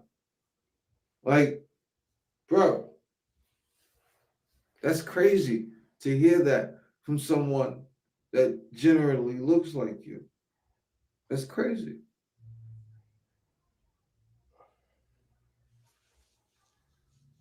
I just feel, man, this shit is just one of those things, man, where it's like if we don't start to like have real conversations, then shit. That's where it's at. The conversations, big bro. That's where it's at. If we're not having no conversations, then what are we really doing? Like, what is the point of grown people arguing and not resolving conflicts, either within themselves or throughout the just throughout the conversation? Like, you should be able or throughout the collective, right? Like if this is something that's really on the mind of the collective, and we really need to put our hard hats on and get through this and figure it out, right? For all parties involved. Like how do you start a journey on that and then bail on it and just, like how do you What's do the point of talking if you're going to, if you like, what is that? Like, you know what I'm saying? Like, you want to talk, but you would sit and reduce yourself to arguing when we communicate. And that's just getting so emotionally invested that you don't even want to hear the other side. Yeah, that's crazy. How can I talk to you and I don't want to hear you talk? Yeah, that's crazy. How can I talk to you but I don't want to listen to you Mm-hmm. when you talk? I just want you to hear me talk. Mm-hmm. Same physically, how would you rule over us? If we were the same physically, how would you rule over us? I'm gonna answer that. I'm gonna answer that. But this is the thing: we don't want to do that. Hold we on. don't want to. But this is the thing. Hold on. I just want to. I want to say, I am not being combative. It's what I heard. This is an honest question. I'm not being a smartass. I'm really asking an honest question because what I hear is it's your strength that puts us in our place. That's just what I'm hearing. That's what you heard. Exactly. Though respectfully, that's what you heard because women put their hearts on their ears. I didn't say that. What I said was. So there is no way you're going to tell me that these men are leaders when they allowed this man to manipulate them into doing diabolical things to children, women, the elderly, and people they were in community with 10 years ago. The majority of men are followers. I'm sorry to break it to you. Y'all listen to society's code. Y'all allow other men to tell you exactly what to do. If you guys fall out of line with it, with the rules that other men have set for you, you do not think up for yourselves. There was a man in the comments. All right. Let's unpack this. Men are not leaders because they follow rules and they follow the rules to the T. Because it's stupid for us to follow rules. It's smart if we have directives to do whatever the fuck we want to do. Men are so fucking stupid that we consciously have never broke a rule before. And we just all of our lives follow everything that a nigga say. Or we just float on a script endlessly. Or niggas have tried to do it our own way and realize that, no, I need direction and order because this is the way to build. It's better to go to work and listen to what your boss have to say. It's better to join the army and listen to what your sergeant say. Because that one nigga that's doing whatever the fuck you want to do at the job, that one nigga that's doing whatever you want to fucking do in the platoon, he is a liability to everybody. Now I'm saying all of this to say that is not a knock for a nigga to be good at following orders. that is actually commendable. Because imagine you being a parent and your child. Now I don't even have to imagine. This is my real life, nigga. I don't gotta imagine this shit right here. A nigga that just want to do whatever the fuck he want to do. But you got other kids that's like showing you, bear witness, like, oh, this is what you do when you listen. You'll get new shoes, and it's cool when you listen. Mm-hmm. It's actually better to listen to dad, for real, Azor. Like, no, you should listen to dad, for real. It's actually good. But I'm telling you, this liberal feminist mindset is the same mindset as a 12-year-old little boy. What this woman just said, her mindset of rebellion, of a system, it's cool because fight the power, public enemy, all that sexy shit, right? Yeah. Listen, I love that shit. I love it. But let's be real about life here. Yeah, let's get shit done for a little bit, because we got other people involved, right? Yeah, it's not just me. I mean, I'd rather be on the motherfucking roads traveling state to state with some patatis. You feel me? 100%. Like, no question that. With the sexy girls. But I got kids, man. I got kids. What they look like? Yeah, you gotta sit it down, boys. Gotta do another 25 to life, human trafficking. You know, I'll be back. Hold it down, POP, baby. The fuck? Certain decisions you gotta make because you got kids, or it's protocols, man. That's a fact. I feel like when you living in this world feeling like you could do whatever the fuck you want to do, you have already lost, and you haven't even realized you. And that's why the thing, like, if I'm gonna play it back to what she's saying. Look at the girl just nodding to her every time she's saying some idiotic shit in reference to men falling in line, as if that's just the easiest shit to do. As if men do not have a rebellious spirit in their heart, but they know the best thing to do in this situation for all people and all things considered is to fall in line. Mm-hmm. And you, as my partner, should realize what's actually going on versus saying, "Oh, look at this nigga. He not the fucking captain of the ship. He ain't. He's not the one because he can't handle this shit. He a follower. Because he a part of the team. He a team player. He a follower. He not a leader. But what if he in charge of the marketing division? Yeah. What if he's a regional manager? What if he holding down his fort? What if his compartment is top notch? He a leader in the way he handles shit. I mean, he in charge of 8 different stores and 8 different locations. Right. Like, because what about capacity? Mm-hmm. What about being able to be the whole direction for a whole fleet of people? Right. Crazy. Leaders, when they allowed this man to manipulate them into doing diabolical things to children, women, the elderly, and people they were in community with 10 years ago. The majority of men are followers. I'm sorry to break it to you. Y'all listen to society's code. Y'all allow other men to tell you exactly what to do. If you guys fall out of line with it, with the rules that other men have set for you, you do not think of for yourselves. There was a man in the comment section earlier that said, see, these women can't even agree. To which I said, good. That means we think for ourselves. If all men need to agree, that's the problem. The majority of you guys are followers. No, you guys are not leaders. There is no leadership gene. And so are you a leader? Are women leaders? If there was one, I just said the majority of people are followers. Are you listening? No, I'm just saying, well, what are you? Are you a leader? Are women leaders? Since all of us are followers, what is women? People, the majority of people. So what they're trying to insinuate is if me and my girl getting into a vehicle, who is the driver?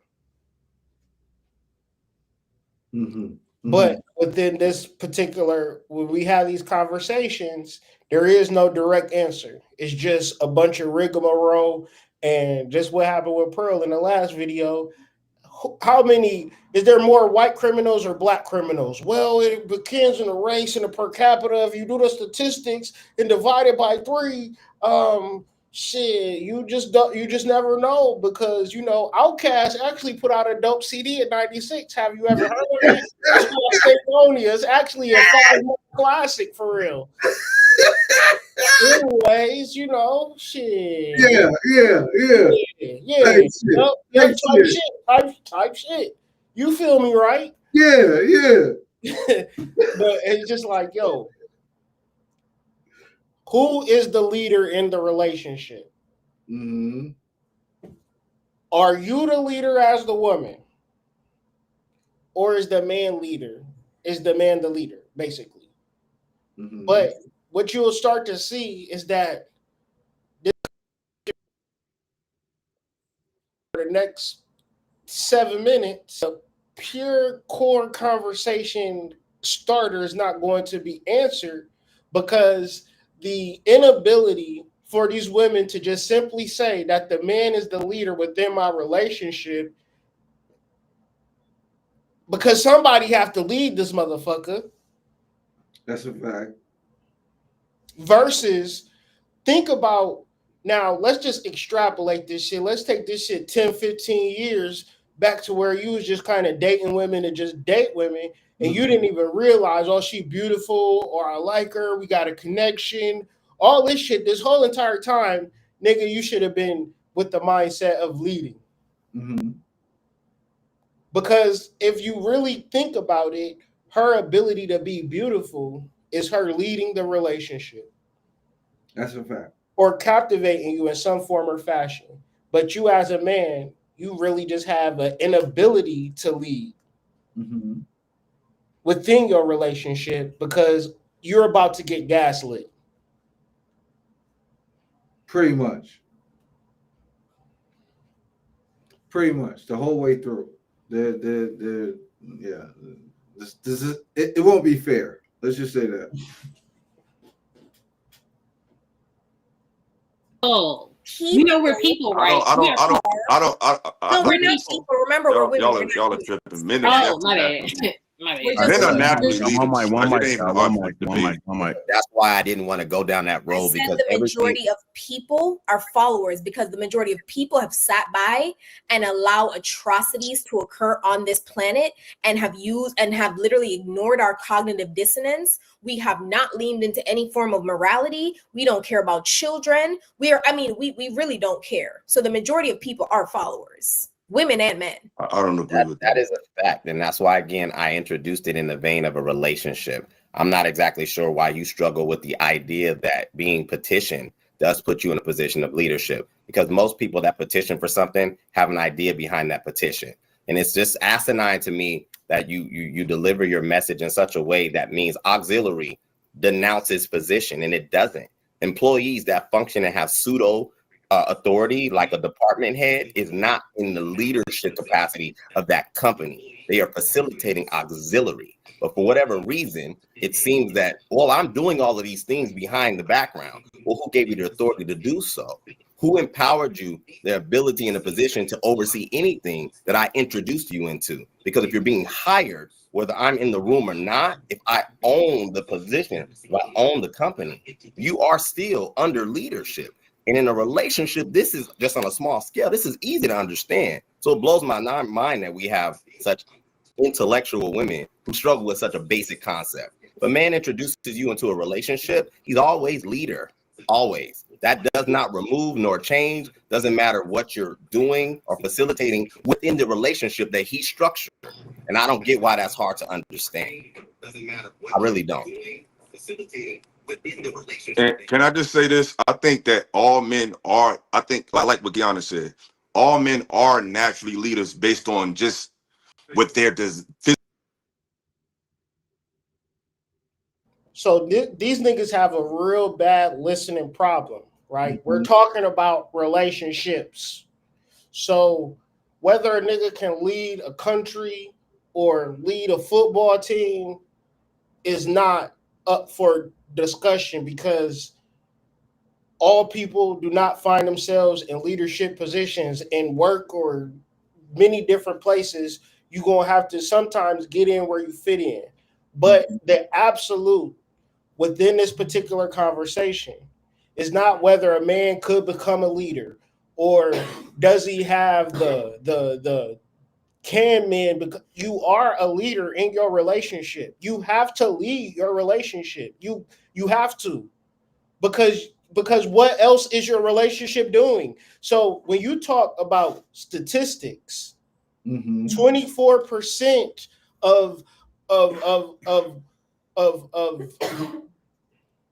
let's just say 80% of children come from out of wedlock. That is 100% of men not leading the relationship. Not knowing that they can, not knowing that they should, not knowing that they have to because of these types of gaslit conversations. Because if we're saying relationship, watch how everybody talk about everything else but. Yeah, the premise is supposed to be relationship, but you'd be hard pressed if you came in later on, you wouldn't know that it was. Facts. Physically designed to be. Like you're designed to lead based on God gave you the body, God gave you the ability to have to take on more burden. That's your physical natural order. Now, whether you're in whether you're given the information to harness what you naturally are, that's a different conversation. But you're born to lead. You're naturally made to take on the brunt of something. You are the leader. And women are not naturally made to take on the brunt of that. That's not their natural designation. So I think women are naturally feminine and men are naturally leaders. It's just that we live in a society that doesn't facilitate naturally are. Those are not equilibriums. Feminine and leadership is two different equilibriums. Yeah, I didn't get that point that he was trying to drive home there. My boy is in passion right now. So we get the misinformation. You could take a lion out the jungle, you could domesticate him as long as you want, but he's still a lion. You know what I'm saying? So I think by nature, a man is a leader, but information or misinformation can thwart that or delay that coming to fulfillment. But what he's naturally designed to do, he's naturally designed to take on burden, to take on physicality. That's his natural designation. I don't know why that's such a hard to conceive. Yeah, the fact that you need to compare yourself to an animal is why you're unable to lead humans. No, that's you see the fact that you did that proves why women by themselves, because you love to be trivial and make these little stupid ass points that has nothing to do with nothing. I'm just using that example because we're talking to a general audience, so I'm using general examples. But the fact that you got to say that shows you why most women are by their fucking self, because they have to be right about the pettiest little things, because it doesn't matter. You could be right about everything, but you'll never be able to overthrow or overpower a man without the help of another man. You can't do nothing on your own without a man. And when it comes to real life, I'm not talking about the internet. I'm not talking about businesses. I'm talking about water, air, fire, that natural world. That shit you on ain't gonna get nobody nowhere. When the grid go down, when shit hits the fan, when it's just survival of the fittest, we're gonna see how much you be laughing if that happens. Because pretty intellectual is not gonna get you anywhere when it's life or death, do or die. That's when you're gonna realize who's really a leader. I don't think that thing hit like he wanted it to.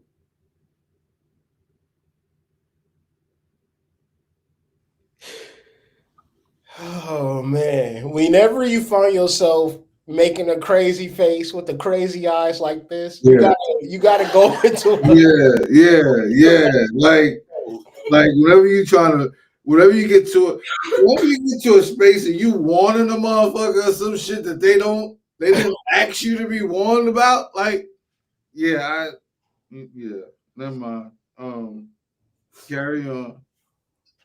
If I'm mad and you smiling, we better be on the internet.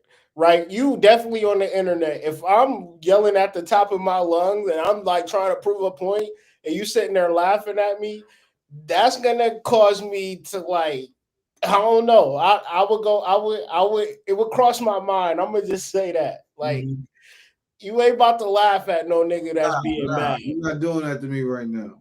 I'm trying to tell you something. And Not off GP. You're not just gonna be sitting here laughing at me. Not off GP. Nah, bro. That's just crazy. But once again, we gotta really get ourselves into the mode of what paradigm we actually in. Because if you in a paradigm where you trying to get your point across and Shorty is laughing at you, you need to exit the matrix. You need to find that phone booth fast as fuck. Tell Morpheus and them to come pick your ass up because you at least gonna feel my anger. Like, this is all I got. I ain't about to hit you and go to jail, but you're gonna have to listen to me get my point across. Yeah, you're gonna have to do some of this. You're gonna have to hold some of this. Like, the fuck? That's crazy, yo. But we talk about levels of dismissal and rebellion that, you know, I'm telling you, she probably the type of girl that don't even date niggas or be around niggas because she doesn't see, because it'd be one thing, right? It's a thing to whereas you could really be afraid of a man because you are a motherfucking bitch. You know what I'm saying? Like, and the nigga is like, bitch, what you just say? And you like, oh, see, you violent. I don't trust a man like you. But you is a motherfucking bitch. You laughing in my face. You just doing all types of shit. You acting like, you know what I'm saying? Niggas they call me Killer Kais or some shit like that. You acting like I'm just a fucking marshmallow or some shit. Like you just supposed to just say and do whatever to me. And I'm supposed to be like, okay, sweetie pie. Like, wait a second. Yeah, you acting like you ain't drive none of this shit to this point right now. You act like you just walked in the building and somebody just caught you off guard. Bitch, you stirred all of this. You stirred the whole pot. See, that's the thing. See, the reason why you make an analogy to animals is the reason why you can't lead. It's like, oh, wait a second. Just wait a second, man. Just slow down. Wow. Why are you going for the jugular? Like, why are you driving?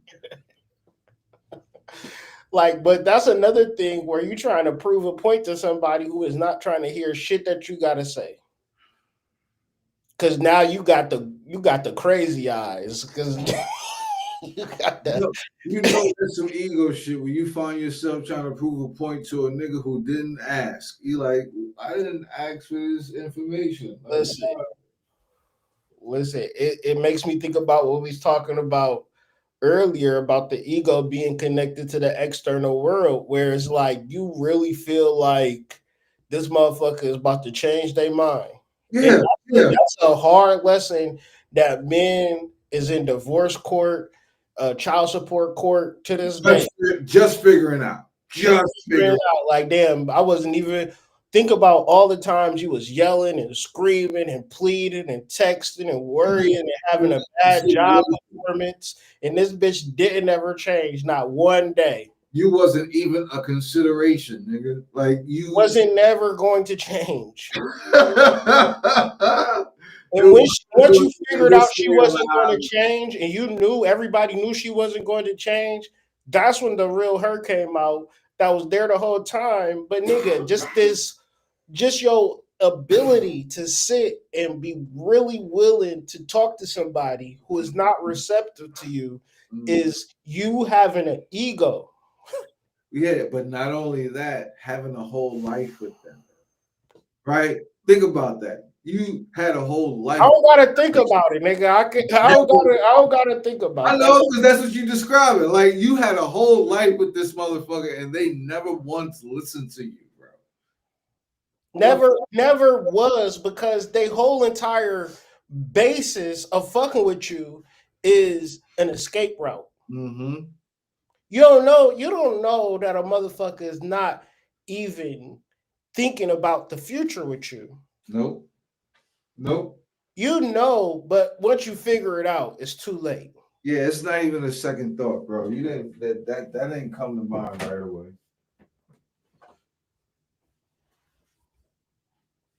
It's always hidden by a little smile like that though. Never trust a big butt and a smile. You can't even That's touch that me. poison that we be. It's so hard. We're gonna catch you slipping. That's when you're gonna realize who's really got the power. So you have the ability to see. That's what men have done. Men have afforded women the ability to be on the camera, on the phone, and bask in this technology. We could just point your finger and say whatever, because you could just call HR, you can call the police, you can call your brother, you can do a lot of shit. But when shit hit the fucking fan, none of that's gonna matter. So if in a natural environment is what tells you who's a leader. When all the technology, all the luxury is removed, who is the dominant? Bro, we talking about relationships, not Mad Max. Fucking niggas, man. Species in that capacity, it's not going to be the woman, which doesn't take nothing away from her. But let's just be realistic about this thing. Like, men are naturally leaders and women are naturally followers. We just live in a society where we're not given information to facilitate what we naturally are. So we live in a state of confusion like we are right now. Excuse me. Okay. What I heard was men are allowing us to do things. Now, the only way that you can not allow us to do things, you don't really have anything over women to overpower us. Hold on. I gotta look something up. How long did tribal warfare? I'm just thinking of philosophical, and I'm just like, bro, like when you gotta get so elaborate in your explanations, like you lost. Like you lost, bro. Like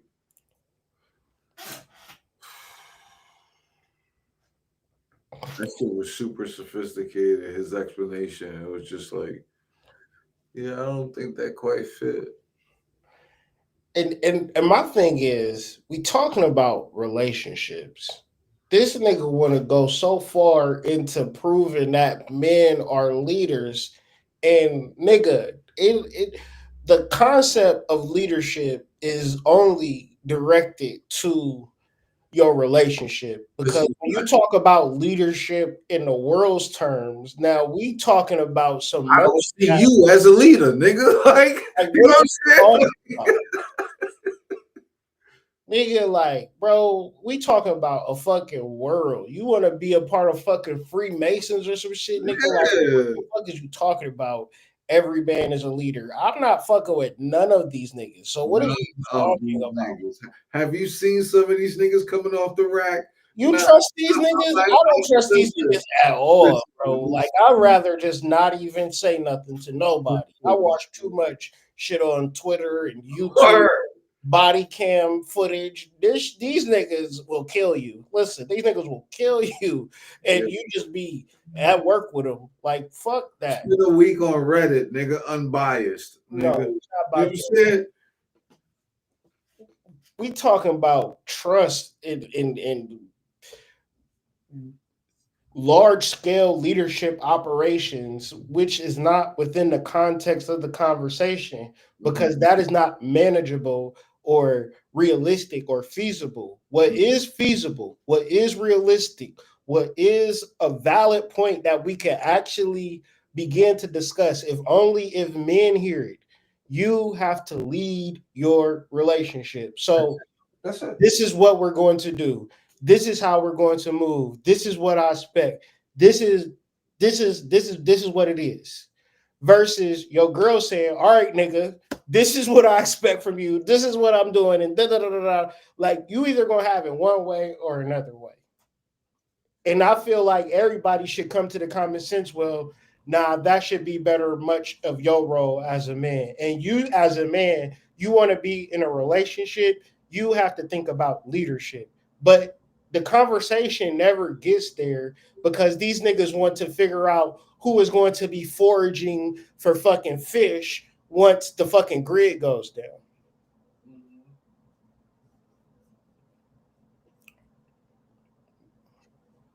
You there? Yeah, I'm here, big bro. than strength. If we took your strength away, if we were the same physically, how would you rule over us? I'm gonna answer that. I'm gonna answer that. But this is the thing: we don't want to do that. Hold we on. don't want to. But this is the thing. Hold on. I want to say, I am not being combative. It's what I heard. This is an honest question. I'm not being a smart ass. I'm really asking an honest question. Because what I hear is it's your strength that puts us in our place. That's just what I'm hearing. That's what you heard. Exactly. Though respectfully, that's what you heard, because women put their hearts on their ears. I didn't say that. What I said was, we are naturally made to bear burden more than you are. But what you heard was, we're over you, because women today are designed to look for any nuance to feel rejected or feel attacked. That's how the modern woman's mind is designed, to just look for discrepancy. It is the fact that we gotta sit here and talk. Listen, please don't tell me how my brain works, because if I am telling you that I heard something and we're in honest dialogue. Did I say that? That's what, hold on. I didn't say you said you. Do you see how my words work and how your words work? What I said is what I heard was, and I'm allowing you the room to explain it, right? Because I could be wrong, because I said I could be wrong. I wanted you to explain it. Hold on. Because you have to understand that sometimes the words in which you use to explain something may come across a different way. And if I am receiving it a certain way and I'm giving it back to you, I am allowing you the room to explain it a different way. Okay, That's so give me the room. I got you. But let me ask you one question. Did I say that? No, you didn't. Yes or no? Did I say it? You said it. So yes, that's what I'm saying. Follow me. I'm taking you somewhere. Did I say that? Yes or no? Did I say I'm that? following you, but Did what I'm telling did I you, say that? Yes or no? I told you you didn't say. I don't. How many? Okay, so pause. Go I ahead. didn't say that, but what did you say? I heard. How the hell did you hear something I didn't say? Okay. Like, how did you hear something I didn't say? I'm gonna explain it one more time. You felt Way it. in You didn't which hear anything. You felt it. Neil, you asking We got to say, big bro, because this is semantics that will kill the average person, right? Like, this is top level semantics, right? Like, this is not your ordinary rigmarole. So just certain shit, man, that I remember just going through.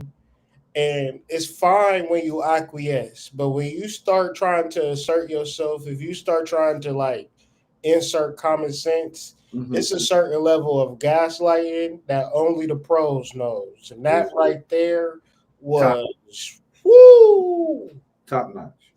Whoo, shit. That's top notch. And the fact that you didn't get it and you still tried to explain on top of it. Like you didn't get the gaslight, right? Like you still trying to explain on top of the gaslight. So the layer is gaslight, but then the underneath surface is feminism, where you don't get to find your qualities as strengths, and you don't get to deal with your full capabilities within union, because your whole ideology is to be an inverted triangle. Wow. But it can't be two inverted triangles. It can't be too obvious. You gotta really be in your divine feminine as a strength, but her idea of strength, which she didn't say, this nigga said burden, right? And she said if we had the same strength. And the reality is that your grandma ever told you God don't make no mistakes? Yo, bro. How is a woman not as strong as a man? And I'm not talking about physical strength. Yeah. When you go to describe that difference, like it never hits the way that men think it does. Right? Like it doesn't. Like if that's your argument, it never lands, nor does it hit the way that men think it does. and it's because of what you're describing right now. If niggas was just so strong, these bitches got another level of witchcraft sorcery that these niggas, I don't believe that you niggas is that strong for it to be a superior strength, because these hoes exist in a way where I don't feel them being afraid of you strong ass niggas. Y'all niggas got AR-15s with the heat seekers now. Y'all got top tier weaponry. You think a bitch give a fuck on how she's going to move in this country in reference to you niggas? Like, the ways for which we have gaslit ourselves to think that we don't understand physical strength, emotional strength, mental strength, the spiritual strength. A bitch could get a ribbon and a candle, and your ass could be slipping and sliding on the fucking highway tomorrow night. And you like, what the fuck happened? You know how many weird shits happen to a nigga to whereas I feel like, damn, this nigga ever did no banishing magic. This nigga ain't never even cleansed his aura. So this nigga is a ticking time bomb. This nigga is under possession. He don't even realize it, but he's strong. This nigga hasn't had a deliverance, not once, my nigga. But he's strong though. He got muscles though. He's stronger than a woman. Yeah. That's weird, bro. Like, I just don't think that it's an argument worth having, let alone trying to have. Right? Like, if you're going to point to the disparity or the discrepancy or the difference between the two, then focusing on that rather than saying one is stronger than the other, because, bro, they birth you.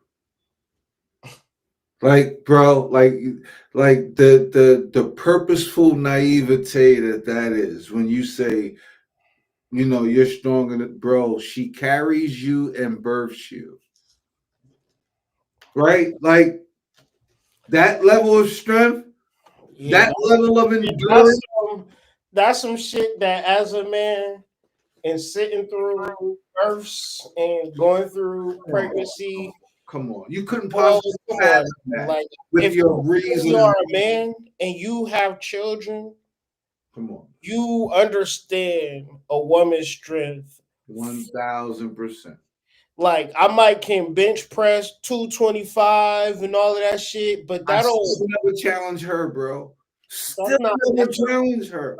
Level of and it's a certain level of emotional and mental strength that women have, that when you have sex with women, a lot of different women, they exercise that strength over you to a point where you can't ever say that you're your best self. Back to what you were saying about Ray J. Well, that explains to me why he got arrested yesterday on Thanksgiving, and now he's fighting a felony for brandishing a gun. He had sex with 10,000 women. That's 10,000 potential Belquises. Yes, sir. That's 10,000 Jezebels. We could call it 5,000 if we want to just be nice, right? Like, a couple of Liliths in there, bro. Like, are you fucking kidding? 10,000? Are you fucking kidding? And to mention it in conversation like it's a bragging point, you out of your fucking mind. What we really need to figure out is how we can figure out how to utilize our strengths in union, because that is the way that this works. But that's the only way it works, big bro. I don't think figure it out. It's one of those things that we could shortchange, like, in order for us to give it its proper fucking attention. Like, that's the only way it can go. I mean, shit. It's like when you love somebody and y'all reach a bump in the road, what do y'all do? Because none of you hoes is going to enter a situation that's not going to incur a bump in the road. None of you niggas is going to incur a situation where you won't incur a bump in the road. And what I see within these conversations that we've been reviewing is nobody has a mode for resolving the fact that there were bumps in the road, and we're adults, but we have the ideologies and ways of handling things like teenagers because we are under the assumption that we are in deserving of something perfect. And the fact of it not being perfect is a representation of, you know, the fact that we just need to find something perfect and not the fact that we actually need to do work. We actually need to figure out how to direct our psychic forces and bring it into like connecting it to all of our particular circumstances. Yeah, Because it has to be connected to everyday life, yeah, right? like you can't It can't be a thing that you go back and forth between. It should be able to bridge all spectrums of conversation if it's real. It shouldn't be like I'm spiritual, but I got like 50 people in this group. I'm having me pay $100 a month so I can pay my bills. And your level of awareness will be able to point to the correspondences in your spiritual life and your physical life that will actually line up when you do those things. You can't just be spiritual and saying, well, I'm broke and I'm not in love and I'm about to argue with these bitches, or I'm spiritual and miracles don't happen. Yeah, they don't go together. Nah, you gotta really be like, and that's what it's like. If you having trouble within your relationship, then maybe it's a spiritual problem. Maybe y'all not meditating together. Maybe y'all not doing the work together that is going to bring about a certain level of closeness necessary, right? And you trying to find it on panels, and maybe you know you might find it on panels, but at a certain point, I feel like the ability to decode this is a skill that really needs to be sharpened. I personally feel like this. And I know, you know what I'm saying, when you plant a seed in the ground, people can't see it. They think, you know what I'm saying? They like, yeah, I don't see it, bro. Niggas want to play coy on that part. 2 years from now, you see a tree. Don't say niggas didn't warn you.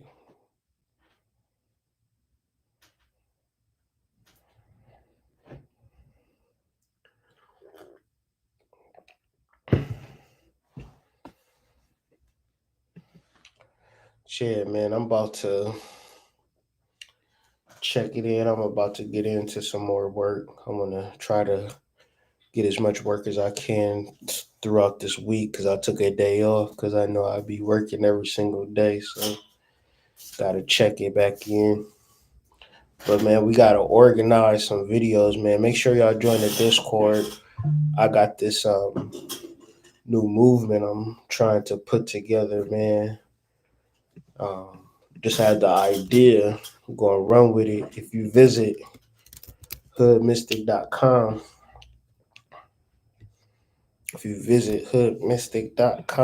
what you're going to see now is a YouTube page or YouTube video that says, "Did you meditate today?" And my goal is to just hold myself accountable and you accountable too. Start my day out with meditation. So with this, I like to, of course, do my due diligence in the form of meditation. I just don't want to be like meditate. So with all that being said, I'm gonna be also blogging the research so we could get more concise and more educated on the fact of did you meditate. And I was thinking about it. Did you meditate today? And the concept of DMT came to mind as well. So it's like, you know, I'm just running with it because I feel like First man, 3 letters and everything that you're saying. Did you meditate? DMT. yeah. So it's like, and within meditate, every other letter is either DMT. And I was like, that's interesting. But, but you know what I'm saying? I'm just planting seeds and I'm doing what's right. You know what I'm saying? It's nothing. You could tell me a lot of shit that niggas need to do, join the Republican Party and, you know, sell grits as a side hustle. Like it's a lot of shit you could possibly do in this world. But the one thing that we absolutely must do as spiritual beings having a human experience is meditate. And so in my recent article, I'm just really outlining what meditation is, the power of meditation, in a way you probably never heard it before. Because I'm not just shooting it from my asshole like a lot of other motherfuckers do. Pause. But I'm referring to the Meta Netter Volume They 1. call that shooting from the hip. Yeah. That's a better way of saying it, actually. That's what they call it, though, right? There's all kinds of colloquialisms for shooting from the hip. I'm going with the long shot. The fuck? Looking at But, what the fuck? But yeah, Metal Netter, excellent book. It really outlines meditation in a way that's very. It makes you say, "Yeah, I need to meditate." So yeah, it's super succinct with your God force energy. So like, don't play around with that. You're gonna get into that. You're gonna really have to get into that, like Big Bro said. yeah, if you gonna have to sit down. I got my motherfucking "Did you meditate" journal. So I'm like back to the basics with this shit. Like if you don't got nothing, you got a book, you got a notebook, you got a pencil, You got a pen and a pad. If you ain't got nothing, you got a pen and a pad.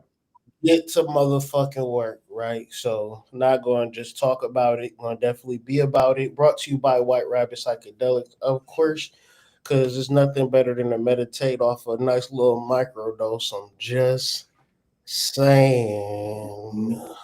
Mm-hmm. Yeah. But yeah, thank you, Floor 6, from joining the Discord. Of course, like I said, join the Discord. Give us some videos to react to too. Yeah, we definitely want to look at that more. If you want to join a panel and talk shit with us, yeah, we also too want to put that out there for the people. Come and join us on a panel. We want to put together a panel, like minds, unlike minds. Everybody got a voice. Come out and say something. We all have a discussion. How else we gonna move the conversations forward if we're not discussing it? You know what I'm saying? So, gotta have conflict resolution skills. Because if you don't come up here expecting not to get triggered, because then not at all. Somebody gonna say something about something that's gonna bother something. Somebody gonna bother your ass. So you gotta already watch a YouTube video before you come over here. How to resolve conflict. See how niggas talk, because it's gonna be like that. It's going to be exactly like this. Probably worse if you come up here because you might be on bullshit. Not like we got me and Servant. We got this thing where we can't really like, far as shadow work goes, we can't just like not call you on bullshit. Yeah. You can't not just challenge shit. Like it's just kind of one of those things because my shadow going to be like, you should have said something, and I would be like, you was mad soft, son. I can't have that. You was mad agreeable today, son. Oh, with your agreeable ass. My shadow will say some shit like that. Your agreeable ass before I go to sleep. And I'll be thinking about it all through bed. No, that's not even right in exact what this nigga just said, right? You know you acting like a hoe right now. You gotta sleep or I'm gonna torment you for the whole night. You ain't gonna get no sleep tonight. Word. But yeah, Substack too. Read the article for sure. I think that's dope. And yeah, we are definitely trying to build a nice, strong, and participatory type community within the Discord. So please come along and join us. Like you said, whiterabbitpsych.com. Like they have everything for your psychedelic trips, everything for trying to help in your healing process and cultivating your spiritual development. Please check in on initiatives for the Flame Substack as well as White Rabbit Psych Substack. Awesome articles, really thought-provoking, and things that'll break down some of these journeys that people are on. Please, there are no questions that are bad questions. You have any questions, please email us. You can contact us on any one of our channels. And yeah, we got some special things that we're cooking up. But yeah, we appreciate the time once again. Yes, sir, man. Like the video too. Y'all niggas be acting weird about that. Just hit we like 60. You don't gotta actually like it to like it. It'd be 60 niggas in the chat and 9 likes. That's weird. That's weird. That's weird energy. So just like hit the like button, because it's like that's kind of like, you know what I'm saying, you gotta probably do some shadow work. You gotta do some shadow work on why you didn't hit the like button though, because that's that's a weird thing to just be sitting there watching a video and not like it. I would think that that's basic common courtesy. I just think that you gotta just. I'm not gonna walk in your shop, even if I'm not gonna buy something. Or walk in your shop and say, "Hit the fucking like button." It ain't even gonna hurt. Fuck. But yeah, anyways, man, like the video, subscribe to the channels. It's like 6 channels we running this off. Word up. Niggas don't even know, but yeah, we'll catch y'all on the flip side though. Peace. To the tribe. Peace. It's the Initiates. We back. We are the #1 spiritual podcast on the internet. Align your chakras, gain some knowledge, make more dollars. You are now tuned into Scholars. Join the Discord. Be a part of the conversation. The Initiates Podcast and the Initiates Nation. Roll up your favorite pack and your best libation. Take some notes or go deep into meditation. The time we share is soul creations. Enjoy the show.